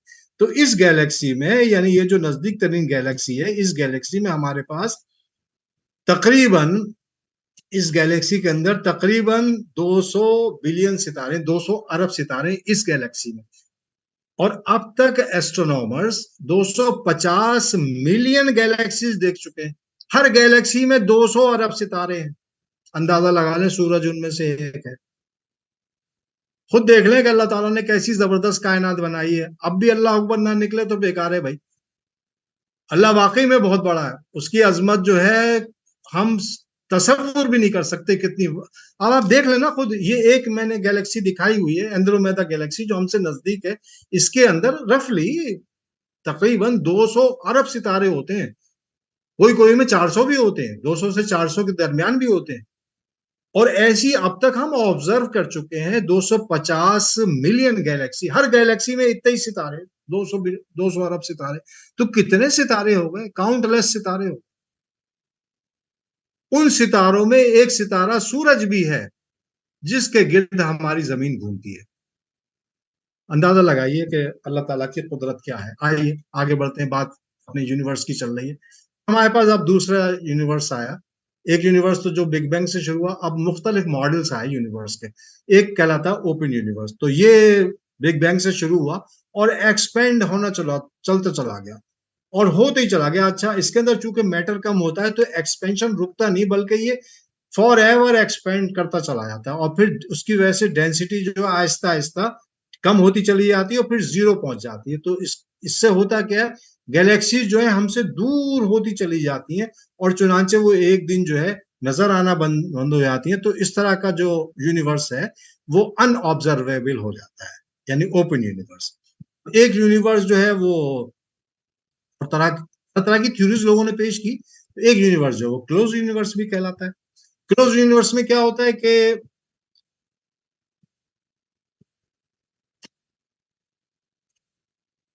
بگ بینگ سے شروع ہوتا ہے اور ایکسپینڈ کرتا ہے ایک سپر ڈینس اوریجنل پوائنٹ سے، اور اس کے اندر بہت زیادہ میٹر ہوتا ہے کہ جس کی وجہ سے ایکسپینشن پر بریک لگ سکتا ہے. یعنی کسی وقت آ کے ایکسپینشن رک سکتا ہے اور پھر کنٹریکشن ہو سکتا ہے نا. یعنی پھر وہی شکل آئے گی کہ یوں کر کے ایکسپینڈ ہوا اور کہیں جا کے رک گیا.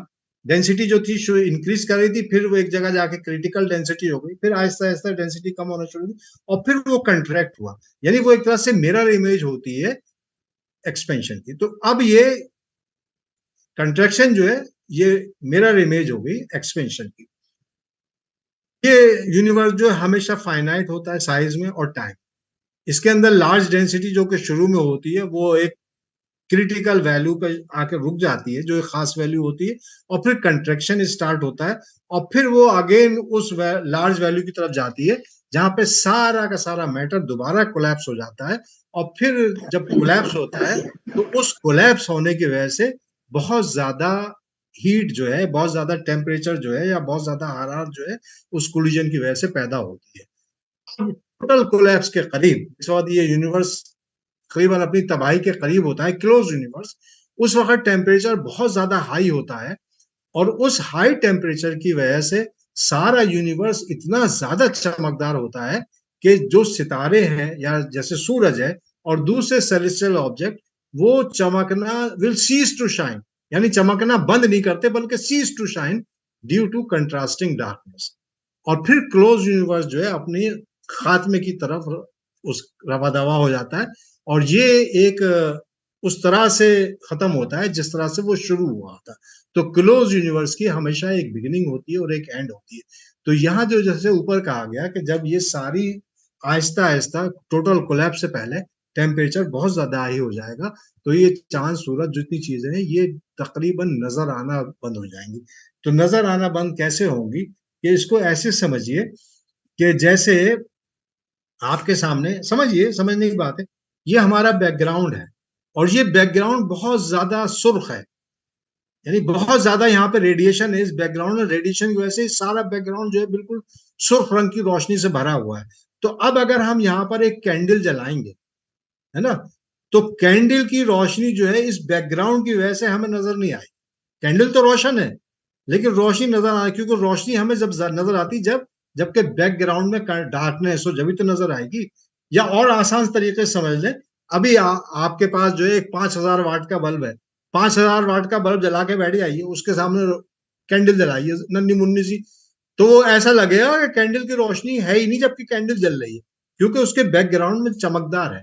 تو یہی حال جس وقت کولیپس ہونے والا ہوگا، یعنی ٹوٹل کولیپس کے وقت، قیامت سے پہلے، اس وقت یہ حالت ہوگی کہ اتنا زیادہ ریڈیشن ڈومینیٹڈ ہوگا کہ اسٹارز اور جو دوسری چیز، اور پھر یہ کلوز انٹرول جو ہے اپنے خاتمے کی طرف روا دوا۔ اور یونیورس آیا، آسیلیٹنگ یونیورس، یہ بھی تھیوری آئی، بھائی کلوز یونیورس ختم ہو گیا، اب کیا دوبارہ پھر یونیورس شروع ہوگا؟ تو اب کیا پھر دوبارہ ایک بگ بینگ ہو اور پھر ایک یونیورس بنے، پھر جو ہے وہ ایکسپینشن ہو، پھر کنٹریکشن ہو، پھر دھماکہ ہو، پھر ایک نیا یونیورس بنے، اینڈ سو آن، یعنی آسیلیٹ کرے، ایک یونیورس بنا، پھر دوسرا بنا، پھر تیسرا بنا، پھر چوتھا بنا۔ تو یہ بگ بینگ سے شروع ہوگا، لیکن اس میں نمبر آف بگ بینگ جو ہے یونیک نہیں ہوں گے، ایک نہیں ہوگا، کئی سارے ہوں گے، ہے نا، اور سائیکل آف ایکسپینشن اور کنٹریکشن کی فارم میں ہوگی۔ اس کی نہ تو کوئی ڈیفینیٹ بگننگ ہوگی اور نہ ہی کوئی ڈیفینیٹ اینڈ ہوگی، اور یہ یونیورس ہمیشہ سے تھا اور ہمیشہ ہوگا اور ہمیشہ رہے گا۔ یہ تھیوری بھی دی لوگوں نے، پھر بھائی لوگوں نے اور تھیوری بھی دی، ظاہر سی بات ہے، ایک سے ایک سائنٹسٹ پڑھا، ایک سے ایک دماغ پڑھا، آلے سالہ اپنی اپنی سوچ ہے۔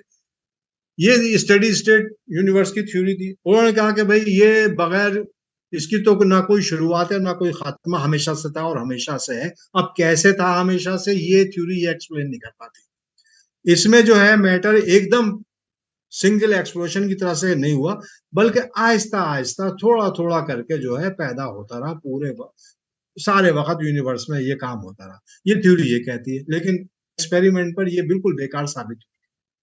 بہت دنوں تک اس کا رواج رہا، یہ چونکہ بگ بینگ کی تھیوری آئی تھی نئی نئی مارکیٹ میں، تو فوراً کے فوراً یہ تھیوری بھی دی گئی کہ نہیں بھائی ایک تھیوری یہ بھی ہے۔ تو ظاہر ہے جب دوسری اس کے کنٹراسٹ میں تھیوری آئی تو فوراً کے فوراً اس پہ بہت سارے لوگوں نے کام بھی کیا، اور پھر بعد میں الٹیمیٹلی جب تھیوری تو وہی قابل قبول ہوتی ہے جو ایکسپیریمنٹ پہ پوری اتر جائے، تو یہ ایکسپیریمنٹ پہ پوری نہیں ہوتی۔ ان سارے ماڈلز میں جتنے بھی آئے، کلوز یونیورس کا، اوپن یونیورس کا، آسیلیٹنگ کاسمولوجی کا، یا اسٹڈی اسٹیٹ یونیورس کا، ان سارے ماڈلز میں کچھ ازمپشنز بھی تو کی جاتے ہیں نا، کوئی بھی تھیوری بغیر ازمپشن کے تو نہیں شروع ہوتی۔ تو وہ ان ماڈلز میں سوائے اسٹڈی اسٹیٹ کے، ان کے یہاں سب کے وہاں ایک ہی ازمپشن تھا، اور وہ تھا آئسوٹروپی کا اور ہوموجینیٹی کا۔ یہ کاسمولوجیکل پرنسپل کہلاتا ہے۔ آئسوٹروپی کا مطلب یہ کہ آپ کہیں بھی کھڑے ہو جائیے یونیورس میں اور کسی بھی ڈائریکشن میں دیکھیے، ہر ڈائریکشن ایک جیسا ہے، آپ ڈائریکشن کو ڈفرینشیٹ نہیں کر سکتے ایک دوسرے سے، یعنی ساری سمتیں ایک جیسی ہیں on the large scale, small scale پہ نہیں، اپنی زمین پہ بیٹھ کے کر رہے ہیں نہیں، لارج اسکیل کی بات ہوگی۔ اور ہوموجینیٹی یعنی پورے یونیورس میں میٹر جو ہے یونیفارملی ڈسٹریبیوٹیڈ ہے، حالانکہ ایسا ہے نہیں، پریکٹیکلی ایسا ہے نہیں، کہیں کہیں آپ دیکھیں بہت زیادہ ستارے ہوں، کہیں کچھ بھی نہیں ہے، خالی پڑا ہے نا۔ لیکن آن اے لارج اسکیل تھیوری کو دینے کے لیے جب بھی ماڈلنگ کرتے ہیں تو اس کا ایک اصول ہے کہ آپ کچھ بیسک ازمپشن لے کے چلتے ہیں، بعد میں پھر ان میں کمپلیکیشن ڈالتے چلے جاتے ہیں۔ تو یہ ازمپشن لیا کہ سارا کا سارا میٹر جو ہے یونیفارملی اسپریڈ ہے یونیورس کے اندر، ان کی وجہ سے ہم نے نکالی۔ اب دیکھیں ذرا، اللہ تعالیٰ نے تو یہ ساری چیزیں بنائی ایک لمیٹڈ پیریڈ کے لیے، فار ایور تو نہیں ہے نا۔ یہی اللہ تعالیٰ کہہ رہے ہیں اولم یتفکروا فی انفسہم ما خلق اللہ السماوات والارض وما بینہما الا بالحق ولا اجل مسمى۔ اللہ تعالیٰ کہہ رہے ہیں کہ دیکھا نہیں بھائی، یہ ساری چیزیں جو ہم نے کریٹ بنائی ہیں، آسمان اور زمین اور ان کے درمیان جو بھی چیزیں بنائی ہیں، یہ حق کے ساتھ بنائی ہیں، ایک قانون کے تحت بنائی ہیں، اور for a term, for a limited period only, یعنی ان کا ایک وقت معین ہے، اس وقت انہیں ختم ہو جانا ہے۔ اب وہ معین وقت کون سا ہے بھائی، وہ بھی ذرا دیکھیں۔ تو اب اللہ تعالیٰ کہہ رہے ہیں کہ جب قیامت سے پہلے حالات کیا ہوں گے، یعنی جب یہ یونیورس ختم ہوگا، جس کائنات میں ہم رہ رہے ہیں وہ کائنات ختم ہوگی، تو اس کے بارے میں اشارے دیے ہیں۔ دیکھیے میں نے پہلے ہی عرض کر چکا ہوں کہ قرآن کریم سائنس کی کتاب نہیں ہے، یہ نشانیوں کی کتاب ہے، SIGNS، یہ ہدایت کی کتاب ہے جس میں ہر وہ ہدایت موجود ہے جس پر چل کے ہم دنیا اور آخرت میں کامیابی پا سکتے ہیں. تو جگہ جگہ جو یہ کائنات کے بارے میں آیتیں آئی ہیں، یہ اس لیے آئی ہیں کہ بھائی اب تو مان لو اللہ تعالیٰ ہے، اب تو اس کی وحدانیت قبول کر لو. یہ ساری چیزیں اسی لیے نشانیاں دکھائی گئی ہیں کہ ایسے نہیں مانتے، چلو پیغمبر کی بات پہ یقین نہیں کر رہے، دیکھو یہ نشانی دیکھو، اب تو یقین کرو گے، اب بھی نہیں کرو گے، نہیں کر رہے تو مت کرو، خود بھگتو گے. تو یہاں پہ ان نشانیوں کا مطلب یہ کہ یہ بھی سوچو بچار، یہ بھی اسی طرف لے جا رہی ہیں، ہدایتی کی طرف لے جا رہی ہیں، یہ نہیں کہ آپ کو گمراہی کی طرف لے جا رہے ہیں. تو اب نیئر ٹوٹل کولیپس کیا ہونے والا دیکھیے ذرا. یہ کہتے ہیں سورہ معارج میں سورت نمبر 70 اور آیت نمبر 8 سے 9، یوم تکون السماء کالمہل وتکون الجبال کالعہن. وہ عذاب یعنی یہ ٹوٹل کولیپس سے پہلے اس دن ہوگا جب آسمان تیل کی تلچھٹ کی طرح ہو جائے گا اور پہاڑ رنگین روئی کی طرح ہو جائے گا. تو اب دیکھیے تیل کی تلچھٹ سے مراد یہاں پہ کیا ہے. کچھ لوگوں نے اسے تانبا بھی کہا ہے، کل محل کو تانبا بھی کہا ہے کہ تانبے پگھلے ہوئے تانبے کی طرح بھی ہو جائے گا، اور کچھ ٹرانسلیٹرز نے اس کو تیل کی تلچھٹ بھی کہا ہے. دونوں ہی چیزوں تقریباً میننگ ایک ہی ہے. تیل کی تلچھٹ سے مراد یہ ہے کہ بھئی ہم سب لوگ جو ہے، مجھ جیسے لوگ تو خیر اب اتنے شوق تو ہے لیکن مجبور ہیں، اب کر نہیں سکتے. سموسے وغیرہ کے بڑے شوقین ہوتے ہیں، سب جا کے کھڑے ہو کے کھاتے ہیں وہاں دکانوں پہ. اب وہ جو سموسے تل رہا ہوتا ہے، اس کی جو کڑھائی میں تیل ہوتا ہے وہ پچھلے 5 دن سے وہی چل رہا ہے، پچھلے 5 دن سے اس کا وہی تازہ تیل چل رہا ہے. اب آپ اس تیل کو جا کے جھانک کے دیکھو تو آپ کو نظر آئے گا کیا ایسا اورنج کلر کا گدرا سا وہ ہوتا ہے تیل، اورنج کلر اختیار کر جاتا ہے آہستہ آہستہ گرم ہوتے ہوتے، پھر بہت زیادہ گرم ہوتا ہے تو کالا پیلا پڑ جاتا. تو یہاں وہی کی کہ آسمان بالکل اورنج کلر کا ہو جائے گا اور پہاڑ رنگین روئی کی طرح، یا پگھلے ہوئے تانبے کی. تو تانبا جب پگھلتا ہے تو وہ بھی اورنج کلر کا ہوتا ہے. تو آسمان کی رنگت جو ہے ٹوٹل کولیپس سے پہلے اس طرح کی ہوگی، اور پہاڑ رنگین روئی کی طرح ہو جائیں گے. یعنی پہاڑ جو کہ مضبوطی کی علامت سمجھے جاتے ہیں وہ بالکل ایسے ہوں گے جیسے روئی، اور وہ بھی رنگین، اس طرح سے ہو جائے گا. یہ ٹوٹل کولیپس سے پہلے ہے. آگے دیکھتے ہیں بھئی اور اللہ تعالیٰ کیا کہتے ہیں. یعنی ٹوٹل کولیپس کے وقت جو ہے آسمان کا رنگ جو ہے یا تو مالٹن کاپر کی طرح ہو جائے گا جو کہ اورنج یا ریڈ ہوتا ہے کلر میں، اور بہت زیادہ برائٹ ہوگا، اور یعنی دوسرے الفاظ میں سائنس کی زبان میں ریڈیشن ڈومینیٹڈ ہوگا، ہائیلی ریڈیشن. اور پہاڑ جو کہ مضبوطی کی علامت سمجھے آتے ہیں وہ بالکل اون کی طرح ہوں گے، وول کی طرح، بالکل فلیکس آف وول. اللہ تعالیٰ کہتے ہیں یسألو ایانا یوم القیامت فاذا برق البصر وخسف القمر وجمع الشمس والقمر. پوچھتا ہے کب آئے گا وہ قیامت کا دن. اب پوچھا جا رہا بھائی قیامت کب آئے گی، کون سا دن آیا ہے جب جس دن قیامت آئے گی. تو پھر وہاں بتایا جا رہا ہے کہ فیضا برق البصر، جب آنکھیں چندیا جائیں گی اور چاند بے نور ہو جائے گا اور چاند اور سورج اکٹھے کر دیے جائیں گے. تو آنکھیں چندیا جائیں گی. آنکھیں کیسے چندی جائیں گی؟ یعنی جب یہ جس کائنات میں ہم رہ رہے ہیں وہ ہائیلی ریڈیشن ڈومینیٹڈ ہو جائے گا، تو نظر جو ہے ٹھہرے گی نہیں، چندیا جائے گی، اور چاند بے نور ہو جائے گا. چاند بے نور کا مطلب یہاں وہی ہے کہ بیک گراؤنڈ میں ریڈیشن بہت زیادہ ہے، بہت زیادہ چمک ہے، تو اس کے آگے چاند کی روشنی پھیکی پڑ جائے گی. چاند موجود تو ہوگا لیکن اس کی روشنی نظر آنا بند ہو جائے گی کیونکہ بیک گراؤنڈ بہت زیادہ روشن ہے. اور سورج اور چاند اکٹھے کر دیں گے، یعنی جو حالت سورج چاند کی ہوگی وہی حالت سورج کی بھی ہوگی. یعنی موجود تو ہوں گے، چمک تو رہے ہوں گے، لیکن وہ چمکنا نظر آنا بند ہو جائیں گے کیونکہ بیک گراؤنڈ میں ان کے بہت زیادہ ریڈیشن ہے. یہی بتایا گیا کہ اس وقت جو ہے اتنا زیادہ ہائیلی ریڈیشن ڈومینیٹڈ ہوگا. تو اور بتا دیا اس کے ساتھ ساتھ وَإِذَا الشَّمْسُ كُوِّرَتْ وَإِذَا النُّجُومُ نَكْدَرَتْ. جب سورج لپیٹ لیا جائے گا اور تارے بے نور ہو جائیں گے. یعنی لپیٹ لیا جا رہا ہے مطلب یہ کہ بھئی بالکل لپیٹ کر رکھ دیا ایک طرف، یعنی وہی بے نور والی حالت. یعنی چمک تو رہے ہیں لیکن چمکنا نظر آنا بند ہو گئے کیونکہ بیک گراؤنڈ میں بہت زیادہ روشنی ہے. ٹھیک ہے، یعنی ٹوٹل کولیپس کے وقت ہے یہ حالت. تو غالباً اس طرح کی صورتحال ہوگی.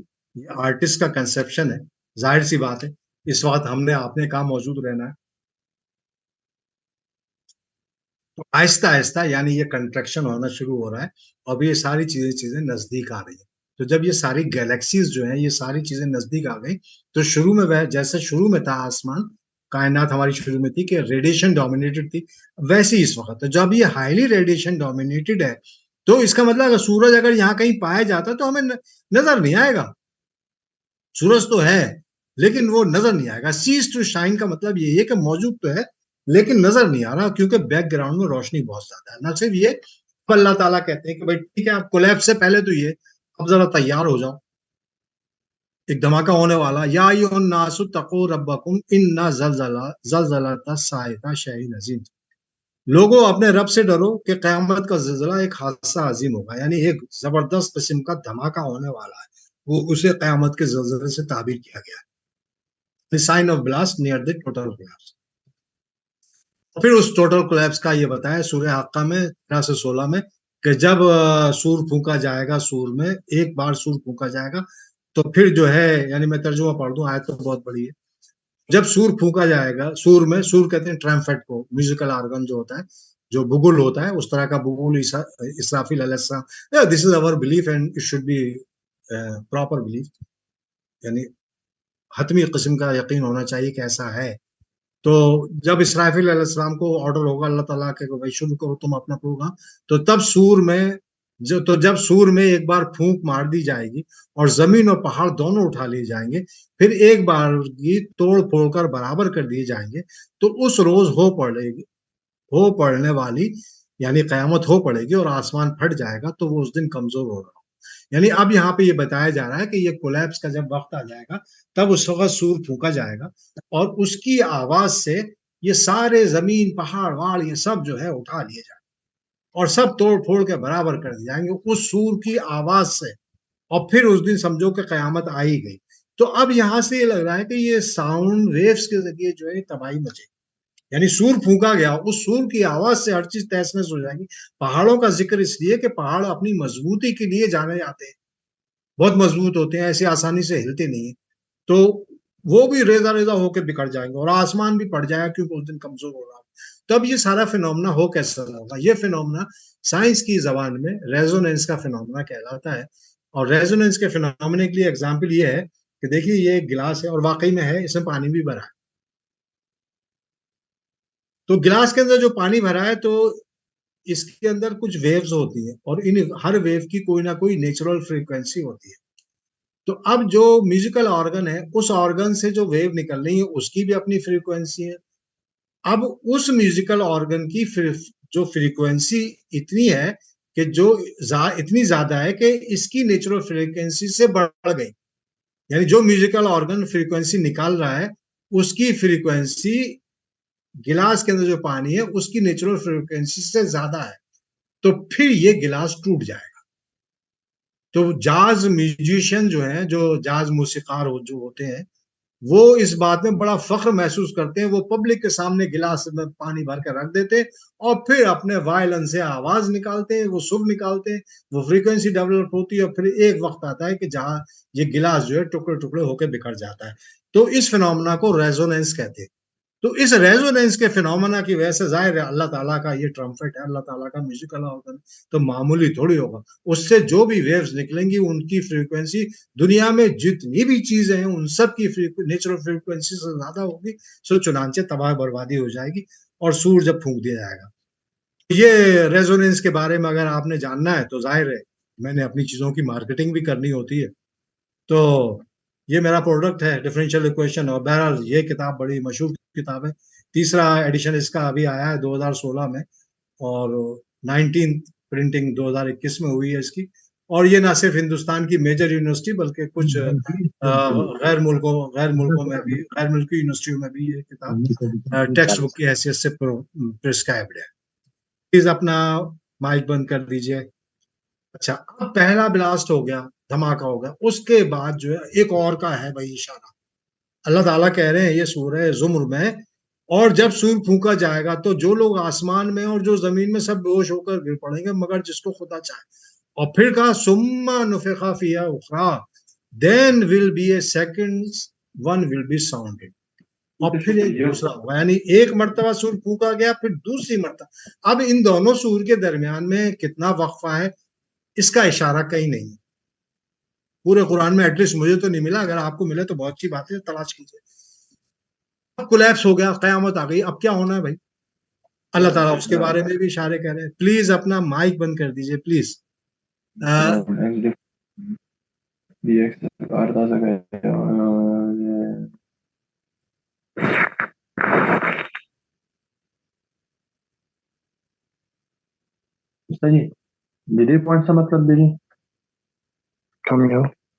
آپ مجھے کیوں مجبور کر رہے ہیں کہ میں آپ کو تلاش کروں اور پھر آپ کا مائک خود آف کروں؟ خود ہی کر دیجیے پلیز. پلیز مائک آف کر دیجیے اپنا، جس کا بھی کھلا ہوا ہے چیک کر لیں. اب دیکھیے قیامت آ گئی، سب کچھ تباہ برباد ہو گیا. اب اس کے بعد اللہ تعالیٰ کہتے ہیں یوم تبدل الارض غیر السماوات غیر الارض والسماوات وبرزوا للہ الواحد القہار. جس دن یہ زمین دوسری زمین سے بدل دی جائے گی اور آسمان بھی بدل دیے جائے گے. یعنی یہ جو زمین تھی اب تہس نہس ہو گئی، اب یہ بدلی جائے گی دوسری زمین سے، تو اب نیا پروسیس، اور آسمان بھی بدلے جائیں گے. تو اب یہ پوری نئے سرے سے کائنات جو ہے وہ بنے گی. اللہ تعالیٰ کہہ رہے ہیں. کیوں کہہ رہے ہیں بنے گی؟ اللہ تعالیٰ نے باقاعدہ وعدہ کیا اس بات کا، ایسے نہیں کہہ کے بس کہہ دیا اور ہو رہ گئے، نہیں. یعنی ٹوٹل کولیپس کے بعد یہ زمین جو ہے دوسری نئی زمین سے ریپلیس کی جائے گی، اور یہ نئے آسمان جو ہے دوسرے نئے آسمانوں سے ریپلیس کیے جائیں گے. یعنی new process of creation will take place. اور کیوں ہوگا؟ اللہ تعالیٰ اس کے بارے میں بتا رہے ہیں کہ ایسا کیوں ہوگا. یوم نطوی السماء کطی السجل للکتب کما بدانا اول خلق نعید وعدا علینا ان کنا فاعلین. اب جس دن اللہ تعالیٰ کہہ رہے ہیں کہ جس دن ہم آسمان کو اس طرح لپیٹ لیں گے جیسے خطوں کا تومار لپیٹ لیتے ہیں. جس طرح ہم نے کائنات کو پہلے پیدا کیا اسی طرح ہم دوبارہ پیدا کریں گے، اور ہم ایسا ضرور کریں گے، ہم اپنے وعدے کی انا کنا فاعلین، اور ہم ضرور ایسا کریں. تو یعنی اللہ تعالیٰ کہہ رہے ہیں کہ جب ہوتا ہے نا کہ بھئی آپ نے کام ختم ہو گیا، اب جیسے مان لیا یہ کام ختم ہو گیا، اس رجسٹر پہ آپ کام کر رہے تھے، کام ختم ہوا، آپ نے رجسٹر طے کر کے لو بھائی ایک طرف رکھ لیا. تو وہی کہہ رہے ہیں کہ بھئی کام ختم ہو گیا اور ہم نے ساری کائنات کو طے کر کے ایک طرف رکھ دیا. اب ہم نے نہیں بنانا ہے. اور کیسے بنانا ہے؟ جیسے پہلے پیدا کیا تھا ویسے ہی پیدا ہوگا. یعنی پھر دھماکہ ہوگا اور پھر کریشن ہوگا. اب کیسے کریشن ہوگا وہ بہرحال اللہ تعالیٰ کا پروگرام ہے، اس سے اللہ تعالیٰ نے ہمیں آگاہ نہیں کیا. اب دیکھیے کیا بات نکل کے آئی کہ یہ جو اس یونیورس میں ہم رہ رہے ہیں یہ بالکل جیسے فولڈ کر لیا جائے گا. تو اللہ تعالیٰ کہہ رہے ہیں کہ اللہ نے جب اس یونیورس کو کلیئر کیا ہے آؤٹ آف نتھنگ، تو پھر اب تو مٹیریل موجود ہے اس کے پاس. یہ سارا جو مٹیریل تھا، تباہ ہوئی مٹیریل تو موجود ہے، اسی مٹیریل سے دوبارہ بنا دیا. پہلی بار تو بنایا تو اس کے پاس تو کوئی مٹیریل بھی نہیں تھا. تو at the end of present universe an entirely new universe will be created. Conclusion کیا نکلا اس کا کہ ابھی میں تقریباً وقت لوں گا، تقریباً 15-20 منٹ لوں گا، تو برائے مہربانی ذرا صبر سے بیٹھے رہیں. تو نتیجہ کیا نکلا کہ جس یونیورس میں ہم رہتے ہیں اس کی ایک شروعات بھی اور ایک خاتمہ بھی ہے. یہ بگ بینگ سے شروع ہوا تھا، دھماکے سے شروع ہوا تھا، اور ایکسپینڈنگ یونیورس ہے، ایکسپینڈ کر رہا ہے. ایلیمنٹری پارٹیکلز اس کے اندر موجود ہیں. اللہ تعالیٰ نے کہا ذرے سے بھی چھوٹی کوئی چیز ہے اس کا علم اسے موجود ہے، تو ذرے سے چھوٹی چیز ہے جبھی تو اس کا علم ہے اللہ تعالیٰ کو. اور پھر ایک دھماکے کی شکل میں ختم ہوگا. سور پھونکا گیا، دھماکہ ہوا، ختم ہو گیا یہ یونیورس جس میں ہم رہ رہے ہیں. کولیپس سے پہلے یعنی قیامت آنے سے پہلے یہ یونیورس جو ہے بہت زیادہ برائٹ ہوگا، یعنی ریڈیشن ڈومینیٹڈ ہوگا، اسی طرح سے ریڈیشن ڈومینیٹڈ جیسے کہ شروعات میں تو ہوا تھا. اور پھر جتنے بھی چاند، سورج، ستارے یہ سب جو ہیں یہ کنٹراسٹنگ ڈارکنیس کی وجہ سے چمکنا بند ہو جائیں گے. یعنی ہمیں چمک ان کی دکھائی دینا بند ہو جائے گی. چمک تو رہے ہوں گے لیکن چونکہ بیک گراؤنڈ بہت زیادہ ریڈیشن والا ہوگا تو ان کی روشنی ہمیں نظر آنا بند ہو جائے گی. ہوں گے تو اب پہلے بینگ کے بعد، پہلے دھماکے کے بعد قیامت آئے گی، اس کے بعد ایک اور دھماکہ ہوگا، یعنی پھر سور پھونکا جائے گا، اور پھر اس کے بعد ایک نئی دنیا، نئی زمین اور نئے آسمان جو ہے اللہ سبحانہ وتعالیٰ بنائیں گے. تو ہمارے پاس جو آیا قرآن کا ویو جو آیا وہ یہ نکل کے آیا کہ the Quranic view of the universe is not only that of closed universe. یعنی ہم کلوز یونیورس میں رہ رہے ہیں جس کی ایک شروعات ہے اور ایک خاتمہ ہے، اور جو ایک دھماکے سے شروع ہوا تھا اور ایک دھماکے سے ختم ہوگا. بلکہ قرآن یہ بھی پریڈکٹ کرتا ہے کہ اس کے بعد ایک نیا یونیورس بنے گا. تو آئیے ذرا دیکھتے ہیں، چونکہ ظاہر ہے میں تو میتھمیٹکس کا ہوں تو میتھمیٹکس والے تو ضرور گراف کھینچے بغیر چینس ملے گا نہیں، انہیں تسلی ہو نہیں رہی ہے. تو اب دیکھیے ذرا اس تصویر کو دیکھیے، دو ایکسز ہیں یہاں پہ. ایک تو یہ ایکسز ہے جو ہاریزونٹل ایکسس ہے. تو یہاں دو ٹائم دکھائے، ایک ریڈ سے اور ایک یہ گرین سے. اس کو میں نے اسمال ٹی لکھا ہوا ہے، اس کو کیپیٹل ٹی لکھا ہوا ہے. کیوں لکھا ہے ابھی بتاتے ہیں آگے. تو ٹی اکول ٹو 0 یہ ہے ایکسپینشن ریٹ، یعنی کس حساب سے ایکسپینشن ہو رہا ہے. تو آپ دیکھیں ٹی اکول ٹو 0 پہ دھماکہ ہوا، بگ بینگ ہوا، دھماکہ ہوا اور بھائی یونیورس بن گیا. اب یونیورس جو بنا وہ ایکسپینڈنگ یونیورس بنا، ایکسپینڈ ہو کے چلا آ رہا ہے. اور پھر یہاں پہ آ کے یعنی یہ آہستہ آہستہ ایکسپینڈ ہونا شروع ہوا اور پھر ایک جگہ آ کے اس کی کریٹیکل ڈینسٹی آ گئی. اب پھر وہ ڈینسٹی ڈیکریز ہونا شروع ہوئی اور پھر آ کے آہستہ آہستہ اور پھر لو جی یہ یہاں پہ آ کے پھر ختم ہوا. اور پھر جو ختم ہوا پھر ایک دھماکے سے ختم ہوا. اب ایک دھماکہ ہوا. تو اب یہ لال والا جو ٹی ہے، اسمال ٹی، یہ یہاں سے یہاں تک کا ٹائم ہے، یہ والا ٹائم ہے. قرآن کہتا ہے اس پہلے دھماکے کے بعد ایک دوسری مرتبہ سور پھونکا جائے گا. وہ دوسری بار دھماکہ ہو گیا. اللہ تعالیٰ کہہ رہا ہم ویسے ہی کریٹ کریں گے جیسا پہلا والا کریٹ کیا تھا. تو پہلا والا ایک دھماکے سے کریٹ کیا تھا تو دوسرا والا بھی دھماکے سے ہی کریٹ ہوگا. اللہ تعالیٰ کہہ رہے ہیں ہم اسے کر کے ضرور رہیں گے، ہم بالکل ویسے ہی پیدا کریں گے جیسے ہم نے پہلے والے کو پیدا کیا. تو اب یہ ہو گیا یہاں پہ. تو اب یہ دھماکہ ہوا. اب جو ہے دوسری زمین اور دوسرے آسمان بنے. تو اب یہ میرا پرسپشن ہے، ضروری نہیں آپ اس سے ایگری کرو، آپ ہو سکتا ہے کوئی دوسری تصویر بناؤ. تو یہاں تک کی تصویر تو بالکل مناسب ہے قرآن کی روح سے کہ بھائی پہلا دھماکہ ہوا، پھر قیامت آنے کے وقت دوسرا ہوا، پھر اس کے بعد ایک اور دوسرا دھماکہ ہوا. اب یہاں سے جو ٹائم چلے گا وہ ٹی اکول ٹو 0 چلے. یہ رنگ گرین والی ٹی سے ڈینوٹ کیا اس کو. تو اب یہاں پہ جو ٹائم ہوگا یا اس کے بعد جو دھماکہ ہوگا پھر جو یونیورس بنے گا، تو کیا اس میں وہی فزیکل لاز ویلڈ ہوں گے جو ہمارے اس یونیورس میں؟ یہ ہمیں نہیں پتا. تو بہرحال میں میتھمیٹیکلی اس کوشش میں لگا ہوا ہوں کہ کسی طرح سے یہ ماڈل بھی بنا لوں کہ میتھمیٹیکلی آف کورس یہ ماڈل بنا لوں کہ بھئی جب دوسرا دھماکہ ہوگا، یعنی باؤنسنگ کاسمولوجی جب دوسرا دھماکہ ہوگا تو اس دوسرے دھماکے کے بعد پھر یونیورس کیسے بنے گا. تو غالباً اس طرح سے بنے گا، پہلے آدمی سوچتا ہے بعد میں کرتا ہے. تو دیکھیے دوسرا دھماکہ ہوگا. اب کیا ہونا ہے، اب یہ یونیورس دوسری، اللہ تعالیٰ کہہ رہے ہیں دوسری زمین اور آسمان بنائیں گے. تو اب دوسری زمین اور آسمان بنائے، کچھ دن تک جو ہے یہ بنتے رہے، اپنے پروسیس چلتا رہا اور جب بنا کے ہو گئے. یعنی ایک بات کا ذرا دھیان رکھیے، کچھ چیزوں کے ہم معنی بڑے غلط رکھتے ہیں. ہم کہتے ہیں کن فیکون، کہ اللہ تعالیٰ نے کہا ہو جا اور ہو جاتی. تو یہ چیز جو ہو جا اور ہو جاتی ہے صرف معجزے کے لیے ویلڈ ہے. جیسے کہ صالح علیہ السلام سے کہا گیا، ان کی امت نے کہا بھائی آپ پہاڑ میں سے اونٹنی نکال کے دکھاؤ. تو انہوں نے اللہ تعالیٰ سے فرمائش کری بھائی اللہ تعالیٰ ایسا کر دے. اللہ تعالیٰ نے کہا کن فیکون، انہوں نے جھٹ سے نکال دی، ہو جا، ہو گئی. لیکن یہ جو کائنات کے قانون ہے، یہ جو کائنات میں جو کچھ ہو رہا ہے، اس کا مطلب کن فیکون مطلب اللہ تعالیٰ ایک لا بناتا ہے، پھر اس لا کے تحت چیزیں ڈیولپ ہوتی ہیں. جیسے مثال کے طور پہ آپ ایک بیج لیجئے، کسی بھی چیز کا بیج لیجئے، اسے بو دیجئے زمین کے اندر، زمین ٹھیک ٹھاک ہو، صحیح سوائل ہو، کھاد واد بھی صحیح ہو. کبھی آپ نے ایسا نہیں دیکھا ہوا کہ آج آپ نے بیج بویا ہو اور کل جو ہے اس میں پیڑ پورا نکل آیا ہو، اس میں پھل بھی آ گئے ہو. نہیں، قانون ہے کن تو وہ ہو گیا بیج ڈالنا، فیکون جب اللہ تعالیٰ نے وقت مقرر کیا کہ اتنے دنوں کے بعد اس بیج کا پھل پیڑ جو ہے یہ والے پھل دے گا، تو اس کے حساب سے ہوگا. تو کن فیکون کا مطلب یہ نہ سمجھا کرے کہ اللہ تعالیٰ نے کہا اور ہو گئی. وہ معجزے ہوتے ہیں جو اللہ تعالیٰ کن فیکون کے ذریعے دکھاتا ہے. فوراً کہا اور فوراً ہو گیا نا. تو بہرحال تو اب یہ ظاہر ہے اللہ تعالیٰ نے وعدہ کیا ہوا ہے کہ کچھ کہ بھئی ہم دوبارہ زمین بنائیں گے، آسمان بنائیں گے. تو اب کچھ وقت تو لگے گا اس میں، اور پھر اس کے بعد جیسے سب کا حساب کتاب ہونا ہے. ہم جیسے نامعقولوں کا بھی ہونا، کوئی بچنے والا نہیں. آپ جیسے اچھے لوگوں کا بھی ہونا. تو اچھے لوگ جو ہیں وہ ظاہر ہے وہ جنت میں داخل کیے جائیں گے جیسا ہمیں بتایا گیا ہے، ہماری کتاب میں لکھا ہوا ہے. اور برے لوگ جو ہیں وہ جہنم میں داخل کیے جائیں گے. اور دونوں کے لیے لکھ دیا ہم فیہا خالدون، کہ وہ وہاں ہمیشہ رہیں گے. تو اب جب ہمیشہ رہیں گے ظاہر ہے پھر تو ایسا یونیورس ہونا چاہیے.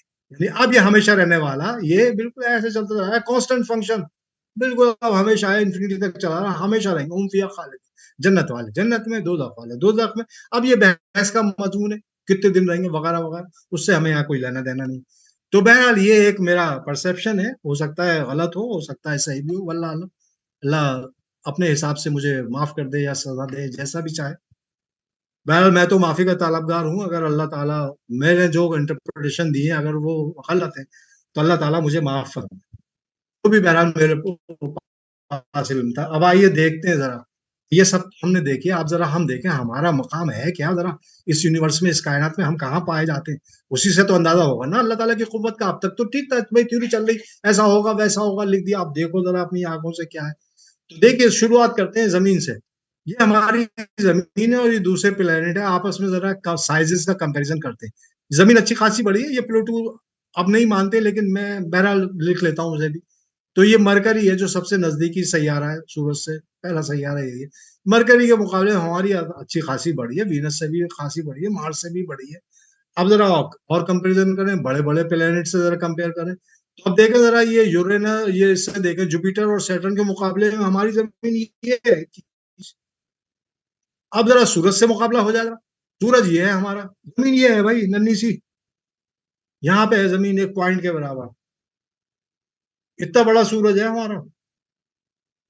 اور یہ سورج ایسا ہے کہ ایسٹرونومی کے حساب سے، ایسٹرو فزکس کے حساب سے سب سے واحیات ستارہ ہے، لیکن ہمارے یہاں ہمارے لیے اس کی بہت امپورٹنس ہے،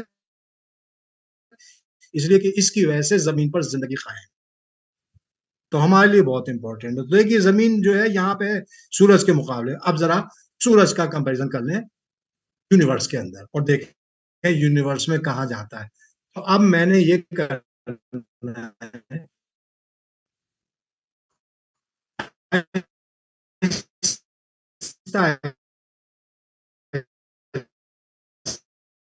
ہے، دیکھیے یہاں سے یہاں پریزنٹ ڈائمیٹر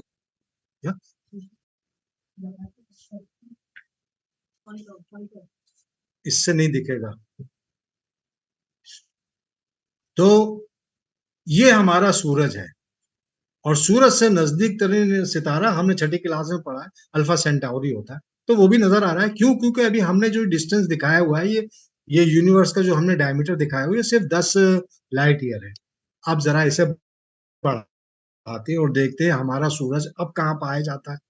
تو جگہ جگہ یہ دوسرے ستارے لکھے ہوئے جو روشن ستارے، ان کے نام لکھے ہوئے، ظاہر ہے اتنے بے شمار ستارے، ہر ستاروں کا تو ہم نام نہیں رکھ سکتے، چنانچہ نمبروں سے پکارتے ہوئے وہ نمبر سے بھی ایک ترکیب ہے۔ اب دیکھیے ذرا ہم نے 250 لائٹ ایئر کر دیا ریڈیس اپنا ڈائمیٹر، تو یہ سن کو ہم ایرو کے ذریعے بتا رہے ہیں کہ سن یہاں پہ ہے بھائی۔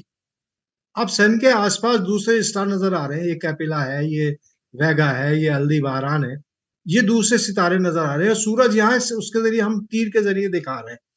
اور بڑھائیے ڈائمیٹر اس کا، اب 1800 لائٹ ایئر کر دیا، تو دیکھیے یہاں بت دکھایا جا رہا ہے، یہ اگر آپ کو ایرو نظر آئے جہاں میرا کرسر ہے، یہاں ہے سورج، اور وہ بھی ایرو کے ذریعے دکھا رہے ہیں۔ تو یہ دراصل میں یہ ہمارے پاس یہ بیٹل جوئس ہے، ریجل ہے، اور یہ اورائن بیلٹ کے جو ہیں یہ ستارے ہیں چمکدار۔ تو اورائن کے پاس ہمارا سورج کہیں پایا جاتا ہے، یہ بیٹل جوئس ستارہ جو کہ چمک رہا ہے، لیکن سورج یہاں ہے نہیں چمک رہا۔ دیکھو سورج بھی غائب ہوگا، جب سورج غائب ہوگا تو ہماری زمین کہاں ہے، وہ تو نظر ہی آنا بند ہو گئی۔ اور بڑھائیے ڈائمیٹر یونیورس کا، ہم نے 50,000 لائٹ ایئر کر دیا۔ تو اب سن کی لوکیشن یہ ہے، ہم اورائن کانسٹلیشن جو ہے اس کی ایک بازو میں رہتے ہیں، ہمارا سورج اورائن کانسٹلیشن کے ایک بازو میں ہے، تو یہ ہماری لوکیشن ہے۔ اب یہاں پہ ہم ہیں، سورج ہے نظر نہیں آ رہا، ہمیں وہ ڈائمیٹر بڑھا دیا، اور چیزیں نظر آ رہی ہیں آس پاس کی، ہے نا۔ تو زمین کہاں ہے وہ بھی ہم نہیں لوکیٹ کر سکتے۔ اب سب چیزیں مٹا دی، سارے نام پتے مٹا دیے، اب ذرا دیکھیے لوکیٹ کریے کہاں ہے بھائی، ہم کس جگہ پائے جاتے ہیں۔ ہم سے مراد یہ کہ ہمارا سورج کہاں ہے، ہمارا سولر سسٹم کا کچھ نہیں پتا۔ ایسٹرونومر تو بتا دے گا، وہ تو ٹرین ہوا اس کام میں، وہ تو بتا دے گا کہ فلانی آرم میں، لیکن عام انسان نہیں بتا سکتا کہ ہم کہاں ہیں، کس جگہ پائے جاتے ہیں۔ جب ہمیں اپنا سورج ہی نظر نہیں آ رہا، ہم سورج ہی کو لوکیٹ نہیں کر پا رہے، تو اپنی زمین کو کیسے لوکیٹ کریں گے۔ آئیے اور بڑھاتے ہیں، اب ہم نے 5 لاکھ لائٹ ایئر کر دیا، تو اب ہمارا سورج جو تھا وہ غائب ہو گیا جی، بالکل وہ پورا ملکی وے آ گیا، وہ ملکی وے جس کے اندر ہمارا سورج ہے وہ آ گیا۔ اب اس کے پاس دوسری گیلیکسیز نظر آنا شروع ہوئی جب ہم نے بڑھایا اور بڑھاتے اور بڑھا کے ہم نے 100 ملین لائٹ ایئر کیا۔ اب وہ جو ہماری ملکی وے تھا وہ بھی غائب ہو گیا، اب یہ لوکل گروپ آ گیا. تو لوکل گروپ کے اندر ہمارا ملکی وے، لوکل گروپ آف گیلیکسیز میں ہمارا ملکی وے ہے، اور اس ملکی وے میں کہیں پر اورائن کی آرم ہے، اس اورائن کی آرم میں کہیں ہمارا سورج ہے، اور پھر اس سورج کے چاروں طرف کہیں ہماری زمین گھوم رہی، ہمیں نظر نہیں آ رہا، کہیں پر بھی نظر نہیں آ رہا. اور بڑھا دیں بھائی، 1 بلین لائٹ ایئر کر دیا تو اس میں تو لو جی لوکل گروپ بھی غائب، سب غائب، دوسری الائے بلائے نظر آنے اور دوسری چیزیں گیلیکسیز نظر آتی. اب ہم نے وہ کر دیا جو اس وقت پریزنٹ ڈائمیٹر ہے ہمارا، یعنی 14 بلین لائٹ ایئر، یہ ہمارا پریزنٹ ڈائمیٹر ہے یونیورس کا. اس یونیورس میں کیا ہم بتا سکتے ہیں کہ ہم کہاں پائے جاتے ہیں؟ ہرگز ہرگز نہیں بتا سکتے، کیونکہ ہمیں صرف ورگو سپر کلسٹر نظر آنا اور کچھ نظر نہیں آنا. باقی ساری چیزیں اتنی دور ہو گئی ہیں کہ ہمیں نظر آنی بند ہو گئی، اور نظر بھی آئے گا تو ویسے ننگی آنکھ سے تو نظر نہیں آنا ہے. تو دیکھیں ذرا، اب اس قدرت کو دیکھیں اللہ تعالیٰ کی، تو یہاں پہ کیا ہے، اس کو دیکھنے کے بعد اندازہ ہو جائے گا کہ اس کائنات میں ہماری کوئی حیثیت نہیں ہے. ایک ذرے سے یعنی وہ جو ہگز بوزون ہے، اتنے چھوٹے ذرے سے بھی گئی گزری ہماری حیثیت ہے اس کائنات میں. اور اس کے باوجود بھی ہم اتنا اتراتے ہیں، اپنے خالق کی تعریفیں نہیں کرتے، اس کی بڑائی نہیں بیان کرتے، اس کی حمد و ثنا نہیں کرتے.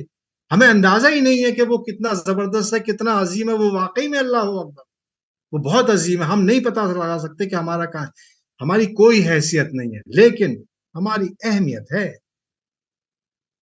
اہمیت ہے ہماری. کیوں اہمیت ہے؟ اللہ تعالیٰ خود ہی کہہ رہے سخر لکم ما فی السماوات و ما فی الارض جميعا منہ ان فی ذلک لآیات لقوم یتفکرون. جو کچھ آسمانوں میں ہے اور جو کچھ زمین میں ہے اور جو کچھ ان کے درمیان میں، اللہ تعالیٰ نے سب چیزوں کو اپنے حکم سے ہمارے کام میں لگا دیا ہے. تو اس کا مطلب ہماری اہمیت تو ہے، جبھی تو ساری چیزوں کو ہمارے کام میں لگایا ہے. تو اہمیت تو، لیکن حیثیت کچھ نہیں. اور جب حیثیت کچھ نہیں تو بھائی شریف آدمیوں کی طرح رہو، شریف اچھے انسانوں کی طرح رہو. کیوں فرعون بنے رہتے ہو؟ کیوں ہر دم گردن ٹیڑھی کیے رہتے ہیں؟ ہم سب لوگ کسی سے ڈھنگ سے بات نہیں کرتے، سیدھے منہ بات نہیں کرتے، رشتہ داریاں توڑتے رہتے ہیں. ذرا سی کوئی بات ہو گئے ساری عمر کے تعلقات توڑ کے بیٹھ جاتے. کیوں؟ کیونکہ ہم نے دیکھا ہی نہیں کہ اللہ تعالیٰ ہے کتنا زبردست. وہ ہمیں تعلیم دیتا ہے، کوڈ آف کنڈکٹ دے رہا ہے اس کتاب کے ذریعے، اور اس کتاب میں نشانیاں بیان کی ہیں کہ چلو بھائی تم اگر ایسے نہیں سمجھ رہے، سیدھے سیدھے نہیں سمجھ رہے، تو ان نشانیوں کے ذریعے سمجھ لو کہ اللہ تعالیٰ کیا ہے. دیکھیے، ہم دنیا میں کسی سے بھی، جیسے مان لیجئے مثال کے طور پہ یہاں دو موئز موجود ہیں، اور دونوں ہی موئز سے میرے تعلقات ماشاءاللہ سے بہت بڑھیا ہیں. تو اگر میں ان دونوں سے پیار کرتا ہوں تو دو ہی صورتیں ہو سکتی ہیں کہ میں ان کا کہنا مانوں، ان دونوں موئز کا کہنا مانوں. تو دو صورتوں کے علاوہ کوئی تیسری صورت نہیں ہوتی. پہلی صورت تو یہ کہ میں ان سے پیار کرتا ہوں، میرے دل میں ان کے لیے کچھ جگہ ہے. جب دل میں جگہ ہے تو یقیناً میں ان کی بات مانوں گا. یا پھر میں ان سے ڈرتا ہوں، اور ڈرنے کی بات یہ کہ ان کے پاس کچھ ایسے پروگرام ہیں جو کچھ بھی کر سکتے، کچھ بھی میرا کچھ بھی بگاڑ سکتے. تو میں ان کے ڈر کے مارے ان سے ان کا کہنا مان لیتا ہوں. دو ہی صورتیں ہوتی ہیں. انسان یا تو ڈر سے کرتا ہے کام یا محبت سے کرتا ہے. ہمارا پروگرام اللہ تعالیٰ سے نہ تو ڈرنے کا ہے نہ محبت کرنے کا. تو بھائی کیوں اس کا کہنا مانے؟ ہم اللہ تعالیٰ سے ڈرتے یوں نہیں ہے کہ ہمیں اس کی نشانیوں کے بارے میں پتہ ہی نہیں، اس کی قوت کے بارے میں پتہ ہی نہیں ہے کہ وہ ہے کتنا طاقتور، کتنا زبردست تخلیق کرنے والا، ہمیں پتہ ہی نہیں. اور ہمیں اس کی رحمت کا علم ہی نہیں، تو ہمیں یہ بھی نہیں پتا کہ ہم اس سے پیار کیوں کریں. ہمیں تو یہ بھی نہیں معلوم کہ اس نے کیا کیا نعمتیں ہمیں دے رکھی ہیں، ہے نا. فَاذْكُرُونِي أَذْكُرْكُمْ وَاشْكُرُوا لِي وَلَا تَكْفُرُونَ. اللہ تعالیٰ خود ہی کہہ رہے ہیں قرآن میں، تم مجھے یاد رکھو میں تمہیں یاد رکھوں گا. تو ہم یاد کہاں کر رہے ہیں اسے؟ یاد کریں جب ہمیں معلوم ہو اس کی قوت کیا ہے، اس کی رحمت کیا ہے. تو یہ ساری چیزیں ہمیں بتائی گئی ان آیتوں کے ذریعے کہ دیکھو بھائی ایسے نہیں مان رہے تو ایسے مان لو، اللہ کو مانو تو اللہ ہے. تو اللہ تعالیٰ نے یہ ساری چیزیں جو آسمانوں اور زمین اور ان کے درمیان ہے، یہ سب اپنے حکم سے ہمارے کام میں لگا رکھی ہے. تو جب ہمارے کام میں لگا رکھی تو اس کا مطلب ہماری اہمیت تو ہے نا. جبھی تو ہمارے کام میں لگا. اگر ہماری اہمیت نہیں ہوتی تو جاؤ مرو، ہم سے کیا مطلب. وہ والی بات نہیں ہے، جاؤ مرو ہم سے مطلب نہیں ہے. ہماری اہمیت ہے، ہمیں ساری چیزیں دی تاکہ ہماری ٹیسٹنگ ہو، اور پھر دیکھیں تم میں سے کون اچھے کام کرتا ہے، کون برے کام کرتا ہے. آئیے تو یہ جو ہم نے ابھی کریشن دیکھی، تو اب اس سے سوچیں کہ اللہ تعالیٰ کی یہ جو ہمارا خالق ہے تو اس کی کتنی زبردست نالج اور کتنی زبردست قوت ہے. کبھی ہم نے اس کی نالج اور قوت کے بارے میں سوچا، غور کیا اس کی نشانیوں کے بارے میں؟ تو ساری تعریفیں اسی اللہ کے لیے ہیں جو ہر چیز کا خالق ہے اور ہر جگہ موجود ہے. تو اگر ہم چاہتے ہیں کہ ہمیں اللہ سبحانہ و تعالیٰ سے قربت، محبت، عقیدت، یہ ساری چیزیں حاصل ہوں اللہ تعالیٰ سے، تو پھر اس سے بہتر کوئی طریقہ نہیں ہے کہ ہم سچ کی تلاش کریں اور علم کا حصول کریں. یعنی سچ کی تلاش اور علم کا حصول کا مطلب سیدھا سیدھا سائنٹیفک ریسرچ اور ٹیکنالوجی میں اپنے آپ کو انوالو کریں. سائنٹیفک ریسرچ ہمیں سچائی کے بارے میں بتائے گی اور ٹیکنالوجی جو ہے ہمیں لے جائے گی چیزوں کی طرف کھینچ کے کہ واقعی میں ایسا ہوتا ہے. یہ ساتھ کچھ نصیحتیں بھی ہیں، نہ صرف علم. تو دیکھیے یہ ہمارے جو تصویر یہاں دکھا رہا ہوں میں، یہ ہمارے ملکی وے کی تصویر ہے جو کبھی اندھیری رات میں، مجھے تو خیر ان چیزوں کا بہت تجربہ ہے اور ہو بھی چکا ہے. ابھی ریسنٹلی میں سعودی عرب میں ہوتا تھا، تو ایک شہر سے دوسرے شہر جا رہا تھا، تو خاصی رات ہو گئی، رات کے 2 بج گئے. تو میں نے اپنے جن کے ساتھ میں سفر کر رہا تھا ان سے کہا، میں نے بھائی ذرا گاڑی روکیں، اور گاڑی روک کر پھر میں نے آسمان دیکھا. زندگی میں پہلی مرتبہ اتنا بہترین قسم کا آسمان نظر آیا.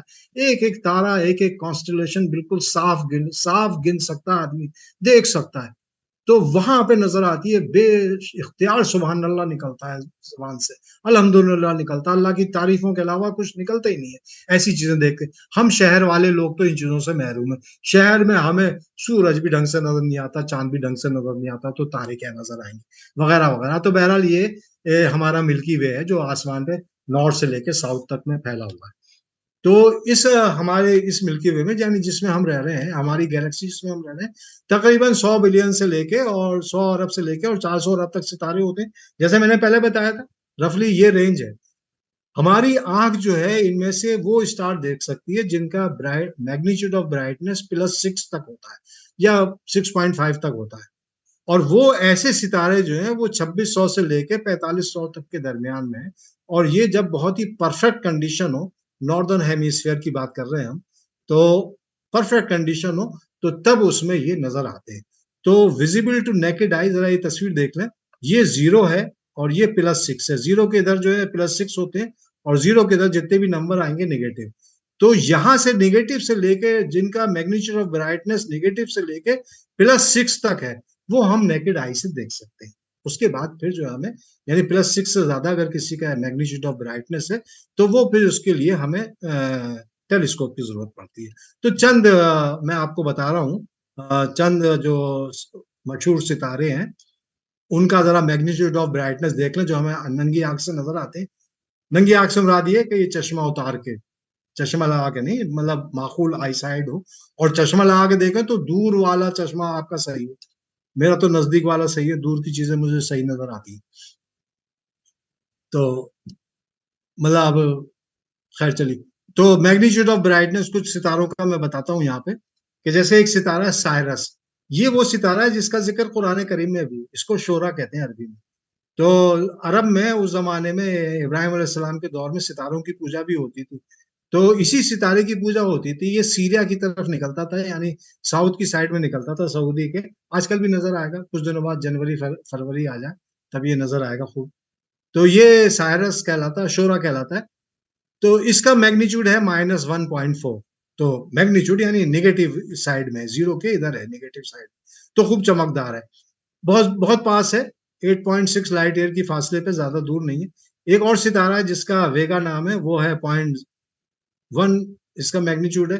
بیٹل جوس جو اورائن کانسٹلیشن کا چمکدار ستارہ ہے، اس کا ہے 0.9.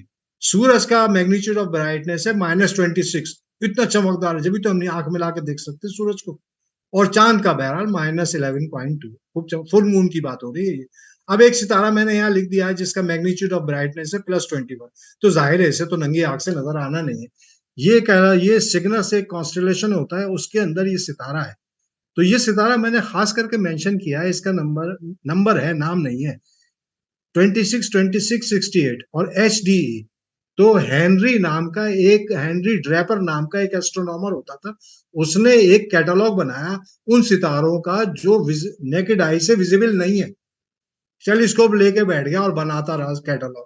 تو یہ اس کیٹالاگ کا ایکسٹینشن ہے، اس ایکسٹینشن کا اتنے نمبر کا ستارہ ہے. اور یہ سگنس میں کانسٹلیشن ہے، اس کے اندر ہوتا ہے. اور اس ستارے کو یوں بتایا میں نے کہ یہ ستارہ جو ہے ایک بلیک ہول کے چاروں طرف گھوم رہا ہے، یعنی اس کے سینٹر میں، اس ستارے کے سینٹر میں ایک بلیک ہول بیٹھا ہوا ہے، اس لیے بتایا گیا اس کو ستارے کو، ورنہ کوئی اور خاص بات نہیں۔ تو بہرحال میگنیچیوڈ آف برائٹنس سے مطلب یہ ہے۔ اب آئیے ذرا آگے بڑھتے ہیں، دیکھتے ہیں کہ کیا حالات ہیں ہمارے۔ تو امریکن ایسٹرو فزسسٹ ہوتا ہے ایک، جو بڑا مشہور ہے، ٹی وی وغیرہ پہ بھی آتے ہیں، خوب پروگرام دیتے ہیں، جس کا نام ہے نیل ڈی گراس ٹائسن۔ یہ 58 میں پیدا ہوئے، اکتوبر میں، امریکہ میں۔ انہوں نے ایک کیٹالاگ بنایا ان ستاروں کا جو نیکڈ آئی سے نظر آتے ہیں، اور ظاہر ہے جو نیکڈ آئی سے نظر آتے ہیں ان کے سچ مچ کے نام ہے، کوئی نہ کوئی نام انہیں دیا ہوا ہے۔ تو ان ناموں میں سے 2/3 نام جو ہیں عربوں کے دیے ہوئے ہیں، عرب ایسٹرونامرز کے دیے ہوئے ہیں، اور ابھی بھی وہی نام استعمال ہوتے ہیں۔ بھلے ہی وہ انگریزی میں لکھے ہوتے ہیں تو ہر ایک کو نہیں پتا ہوتا، ایسٹرونومی جو پڑھتے ہیں انہیں معلوم ہے کہ یہ وہ والا ستارہ ہے۔ تو آپ دیکھو کہ ہم نے کتنی عرب ایسٹرونامر سے مراد یہ کہ اس زمانے میں، یہ اسلامک جو دور تھا، اس زمانے میں یہ ایران وغیرہ اور قزاقستان جو یہ ساری چیزیں تھی، یہ سب بھی مسلم ورلڈ ہی کہلاتی تھی، عرب ورلڈ ہی کہلاتا تھا۔ تو ستاروں کا اس نے ایک کیٹالاگ تیار کیا، ان ستاروں کا جو ننگی آنکھ سے نظر آتے ہیں۔ تو ان ستاروں کے جو نام دیے گئے ان میں سے 2/3 نام جو ہے وہ مسلمانوں نے دیے، یعنی عرب ایسٹرونامرز نے دیے، اور وہ ابھی تک یوز ہے۔ تو بھائی ہم لوگ جو ہوا کرتے تھے اس زمانے میں، لیڈر ہوتے تھے بھائی سائنس میں، یعنی 7ویں سینچری سے لے کے 13ویں سینچری تک مسلمان جو تھے سائنسز میں لیڈر مانے جاتے تھے۔ تو اب کیا ہو گیا کہ ہر فیلڈ میں پچھڑے ہوئے، کوئی فیلڈ ایسی نہیں سوائے بدماشی کی فیلڈ کے، اسی میں آ گئے سب سے زیادہ، بدتمیزیوں میں آ گئے، جھوٹ میں، مکاری میں، ان چیزوں میں آ گئے۔ سائنسز میں تو ہر فیلڈ کی سائنس، ہر طرح کی سائنسز میں پیچھے کیوں، کیا وجہ ہوئی آخر؟ تو کچھ وجہ تلاش کرتے ہیں اور کوشش کرتے ہیں، آپ بھی تلاش کیجیے گا، اور پھر کوشش کریں کہ ان وجوہات کو دور کیا جائے۔ تو کچھ سب سے بڑی وجہ تو یہ رہی کہ کچھ دینی عالموں نے بالکل انکریج نہیں کیا کہ سائنس کو پڑھا جائے، اور خاص کر کے میتھمیٹکس کو۔ میتھمیٹکس کے تو وہ جانی دشمن لگتے تھے، انہوں نے کہا خبردار اگر کسی نے میتھمیٹکس پڑھی تو جان سے مار ڈالا جائے گا۔ ظاہر ہے جان سب نے پیاری۔ تو چنانچہ ان کا کہنا یہ تھا کہ اگر یہ سائنس پڑھیں گے اور خاص کر کے میتھمیٹکس پڑھیں گے تو یہ پھر نان بلیور بن جائیں گے، ان کے ایمان دھرم کا کوئی ٹھکانہ نہیں، یہ بالکل بہک جائیں گے اپنے ایمان سے، یہ ان کا خیال تھا۔ تو ظاہر سی بات ہے اس زمانے میں لوگ سیدھے سچے ہوتے تھے، مان لیتے تھے بات، تو چنانچہ لوگوں نے پڑھنا لکھنا چھوڑ دیا، خاص کر کے سائنسز اور میتھمیٹکس تو چھوڑ دی۔ وہ زبان، یعنی میتھمیٹکس کے بارے میں یہ کہا جاتا ہے کہ ایسی زبان انہوں نے چھوڑی، یعنی مسلمانوں نے میتھمیٹکس پڑھنا چھوڑ دی۔ میتھمیٹکس وہ زبان ہے کہ جس میں اللہ تعالیٰ نے اس یونیورس کو لکھا ہے، یہ گیلیلیو کا فرمان ہے، اور آج بھی یہ ویلڈ ہے۔ آپ خود دیکھ لیں کہ اگر یونیورس کو ہم نے سمجھنا ہے، ہمیں وہ لینگویج سمجھنی ہوگی جس لینگویج میں یونیورس لکھا ہوا ہے، اور وہ لینگویج ہے میتھمیٹکس۔ تو یہ میں اس لیے نہیں کہہ رہا ہوں کہ میں میتھمیٹکس کا طالب علم رہا ہوں، میتھمیٹکس کا استاد بھی رہا ہوں، اور میتھمیٹکس کے پروفیسر سے ریٹائر بھی ہوا، اس لیے نہیں کہہ رہا ہوں کہ میں میرا یہ سبجیکٹ ہے، بلکہ حقیقت یہ ہے، اگر آپ سوچیں، غور کریں، تو اس وقت کسی بھی سائنسز میں اور سوشل سائنسز میں کوئی بھی فیلڈ ہو، اس میں میتھمیٹکس کے بغیر گزارا نہیں ہے۔ بایولوجیکل سائنسز ہو، ارتھ سائنسز ہو، کوئی سی بھی سائنسز ہو، میڈیکل سائنسز ہو، کہیں بھی بغیر میتھمیٹکس کے چارہ نہیں ہے۔ اور اگر ہم یونیورس کی ABCD جاننا چاہتے ہیں، یونیورس کے بارے میں جاننا چاہتے ہیں کہ یونیورس ہمارا کس طرح سے کام کرتا ہے، تو پھر ہم کو میتھمیٹکس لازماً پڑھنی ہوگی، اور جس سے ظاہر سی بات ہے ہم دور ہوتے چلے گئے اور ہوتے چلے جا رہے ہیں۔ تو ایک وجہ تو یہ تھی۔ دوسری وجہ کیا ہے؟ وہ ذرا یہ قرآن کی آیت کہتی ہے۔ بھی تو ذرا لاجواب لوگ ہیں نا، نہ تو دنیا سے کچھ سیکھتے ہیں اور نہ ہی کتاب سے کچھ سیکھتے ہیں۔ تو دوسری وجہ جو ہے وہ اللہ سبحانہ تعالیٰ بیان فرماتے ہیں قرآن کریم کے اندر، کہ سورہ بقرہ میں آیت نمبر 170 سے 171 تک۔ اب میں اس آیت کو پورا نہیں پڑھ رہا ہوں وقت کی کمی کی وجہ سے، تو مطلب بتاتا ہوں کہ جب ان لوگوں سے کہا جاتا ہے کہ تم اس قرآن کی پیروی کرو، یعنی جو ہم پیغمبر کہہ رہا ہے ان لوگوں سے، کہ جب ان لوگوں سے کہا جاتا ہے کہ تم ہماری طرف آؤ یا ہمارے قرآن کی پیروی کرو، تو اس کلام کی پیروی کرو جو اللہ تعالیٰ نے تم پر اتارا ہے. تو وہ کہتے نہیں، ہم تو ان باتوں کی پیروی کریں گے، ہم تو ان باتوں کو فالو کریں گے جن پر ہم نے اپنے باپ داداؤں کو پایا. بھلا کیا اس صورت میں بھی ان کو یہی چاہیے کہ جبکہ ان کے باپ دادے دین کی ذرا بھی سمجھ نہ رکھتے ہوں اور انہوں نے کوئی ہدایت بھی حاصل نہ کی ہو. تو وہ مثل الذین کفروا کا مثل الذی، کہ جن لوگوں نے کفر اختیار کر لیا ان کی مثال تو ایسی ہے، ان جانوروں کی سی ہے جو صرف ہانکنے پکارنے کی آواز سنتے ہیں. سم بکم عمی فہم لا یعقلون، اور چنانچہ یہ کچھ نہیں، یہ بہرے گونگے اندھے لہذا کچھ نہیں سمجھتے. اب ذرا اس آیت پہ غور کریں. یعنی آیت یہ کہہ رہی ہے کہ جب ان لوگوں سے کہا جاتا ہے کہ ہمارے کلام کی طرف آؤ، جو اس کلام کی طرف آؤ جو اللہ تعالیٰ نے تمہارے پر نازل کیا ہے، تو کہتے نہیں، ہم تو وہی فالو کریں گے جو ہمارے باپ دادے کرتے چلے ہیں. تو اب دیکھیے کہ ان کا کہنا ہے کہ ہم وہی کام کریں گے جو ہمارے باپ دادا کرتے چلے ہیں. تو اب ان کے باپ داداؤں نے 1000 سال پہلے جو کہہ دیا، کہہ رہے ہم تو وہی کریں گے جو 1000 سال پہلے ہمارے باپ داداؤں نے کہا تھا. تو اب کیا ہوا؟ 1000 سال پہلے سے 1000 سال سے سوچ رکی ہوئی ہے. جو باپ داداؤں نے کہہ دیا اسی پہ عمل کر رہے ہیں، خود سوچنا چھوڑ دیا، بالکل سوچنا چھوڑ دیا. جو باپ دادا کہہ رہے ہیں وہی کرے چلے آ رہے ہیں. اور جبکہ کہا گیا چاہے ان کے باپ دادا غلطی کر رہے ہوں، مگر نہیں جی، وہ سوچ وچار کر رہے ہیں. وہیں پہ سوچ رکی. 1000 سال پہلے کسی نے کہہ دیا کہ زمین جو ہے چپ چاپ بیٹھی ہوئی ہے، سورج اس کے چاروں طرف گھوم رہا ہے. تو بھائی 1000 سال پہلے کہا تھا یہی صحیح ہے بھائی. اور آج بھی آپ دیکھ لو، آج کل تو یوٹیوب کا زمانہ ہے، ذرا سی دیر میں ویڈیو وائرل ہو جاتے ہیں. ابھی 3-4 مہینے پہلے پاکستان کے جو حضرات ہیں ان سے معذرت کے ساتھ، کہ جو پاکستان کے ایک مولوی حضرت تھے اپنے مدرسے کے بچوں کو پڑھا رہے تھے کہ زمین چپ چاپ بیٹھی ہوئی ہے، سورج چاروں طرف گھوم رہا ہے. اس کے ایک بچے نے ہمت کر کے کہا نہیں جی سر، ہمارے جغرافی کے ٹیچر نے تو یہ بتایا. بولے غلط بتایا، وہ کافر ہیں. زمین چپ چاپ بیٹھی ہے، سورج چاروں طرف اس کے چاروں طرف چکر لگا رہا. کیوں؟ کیونکہ ان کے آباء و اجداد نے کسی نے یہ کہہ دیا تھا کہ زمین چپ چاپ بیٹھی ہے، سورج اس کے چاروں طرف گھوم رہا ہے. تو بھائی آپ نے 1000 سال پہلے سے تو سوچنا بند کر دیا. اب جب سوچنا بند کر دیا تو حشر کیا ہونا ہے؟ پھر حشر ان جانوروں جیسا ہوگا جو صرف ایک ہی آواز جانتے ہیں، جو ان کا ٹرینر بلا رہا ہوتا ہے، جو ان کا گوالا بلا رہا ہوتا ہے، بس وہی آواز جانتے ہو. پھر نتیجہ کیا ہوتا ہے کہ بہرے گونگے اندھے ہو جاتے ہیں اور کچھ بھی نہیں سمجھتے. تو یہی حال ہمارا ہو رہا ہے. ہم نے بھی سوچنا سمجھنا چھوڑ دیا ہے، کسی بھی چیز پہ غور و فکر نہیں کرتے. اللہ تعالیٰ قرآن کریم میں جگہ جگہ جگہ جگہ کہا گیا بھائی غور کر لو، یتفکرون یتدبرون، غور و فکر کر لو، تدبیر کر لو، کچھ کر لو. مگر نہیں جی، روزانہ 5 وقت کے نمازی ہیں الحمدللہ، اور مجال ہے جو یہ جانتے ہوں کہ ہم صلات میں کیا پڑھ کے آئیں، اللہ تعالیٰ سے کون سی دعا مانگ کے آئیں عربی میں، یہ بھی نہیں پتا. تو بہرحال یہ مسئلہ الگ ہے، وہ چیز الگ ہے. یہاں مقصد کہنے کا یہ ہے کہ جب ہم نے اپنی سوچ روک دی، سوچنا چھوڑ دیا، تو پھر ہماری سوچ آ کے ایک جگہ پہ رک گئی. اور پھر نتیجہ کیا ہوگا کہ ہماری حالت ان جانوروں جیسی ہو جائے گی کہ جن کے پاس نہ تو سوچنے کو عقل ہے، نہ سمجھنے کو ہے، اندھے بہرے گونگے سب ہوئے پڑے. تو ہم اسی طرح کے ہو کے رہ گئے کہ ہماری سوچ جو ہے رک گئی ہے. تو اس سوچ کو ہم نے روکنا نہیں ہے، زمانے کے ساتھ آگے بڑھانا. اور اللہ تعالیٰ کا یہ اصول ہے کہ بھائی ایک قوم کو وہ ایک چیز دیتا ہے، اور جب وہ قوم اس چیز کو برتنا چھوڑ دیتی ہے تو پھر وہ چیز اللہ تعالیٰ دوسری قوم کو عطا کر دیتا ہے. تو ہمارے ساتھ بھی یہی ہوا کہ ہم نے جب سوچ آ کے روک دی، کچھ تو ہمارے دوسرے حضرات نے کوشش کی کہ ہم پڑھنے نہ پائیں، سائنس کی تعلیم حاصل نہ کریں، کہیں ایسا نہ ہو کہ کافر ہو جائیں. ایک تو وہاں سے پروگرام بنا، دوسرے یہ کہ پھر ہم نے سوچ نہیں چھوڑ دیا. بٹ ٹھیک ہے، بزرگ جو کہہ گئے ان کا کہنا اپنی جگہ درست ہے، اچھی بات ہے. کچھ باتیں ان کی واقعی میں ایسی ہیں جن پہ ماننا چاہیے، جن پہ ایز اٹ از یقین کرنا چاہیے. لیکن ہر بات تو نہیں سوچ وچار کرنے کو کہا ہے اللہ تعالیٰ نے. سوچو بھائی، جو وہ کہہ رہے ہیں وہ صحیح ہے یا غلط ہے، ایسے تھوڑی لے یطمئن قلبی. ابراہیم علیہ السلام تو کہہ رہے ہیں دل کے اطمینان کے لیے، اور ہم نہیں کر رہے دل کا اطمینان. جو کسی نے کہہ دیا یقین کر لیا. تو سوچ ہماری وہاں رک گئی. جب تک ہم اس سوچ کو آگے نہیں بڑھائیں گے، جب تک ہمارا کچھ نہیں ہونے والا.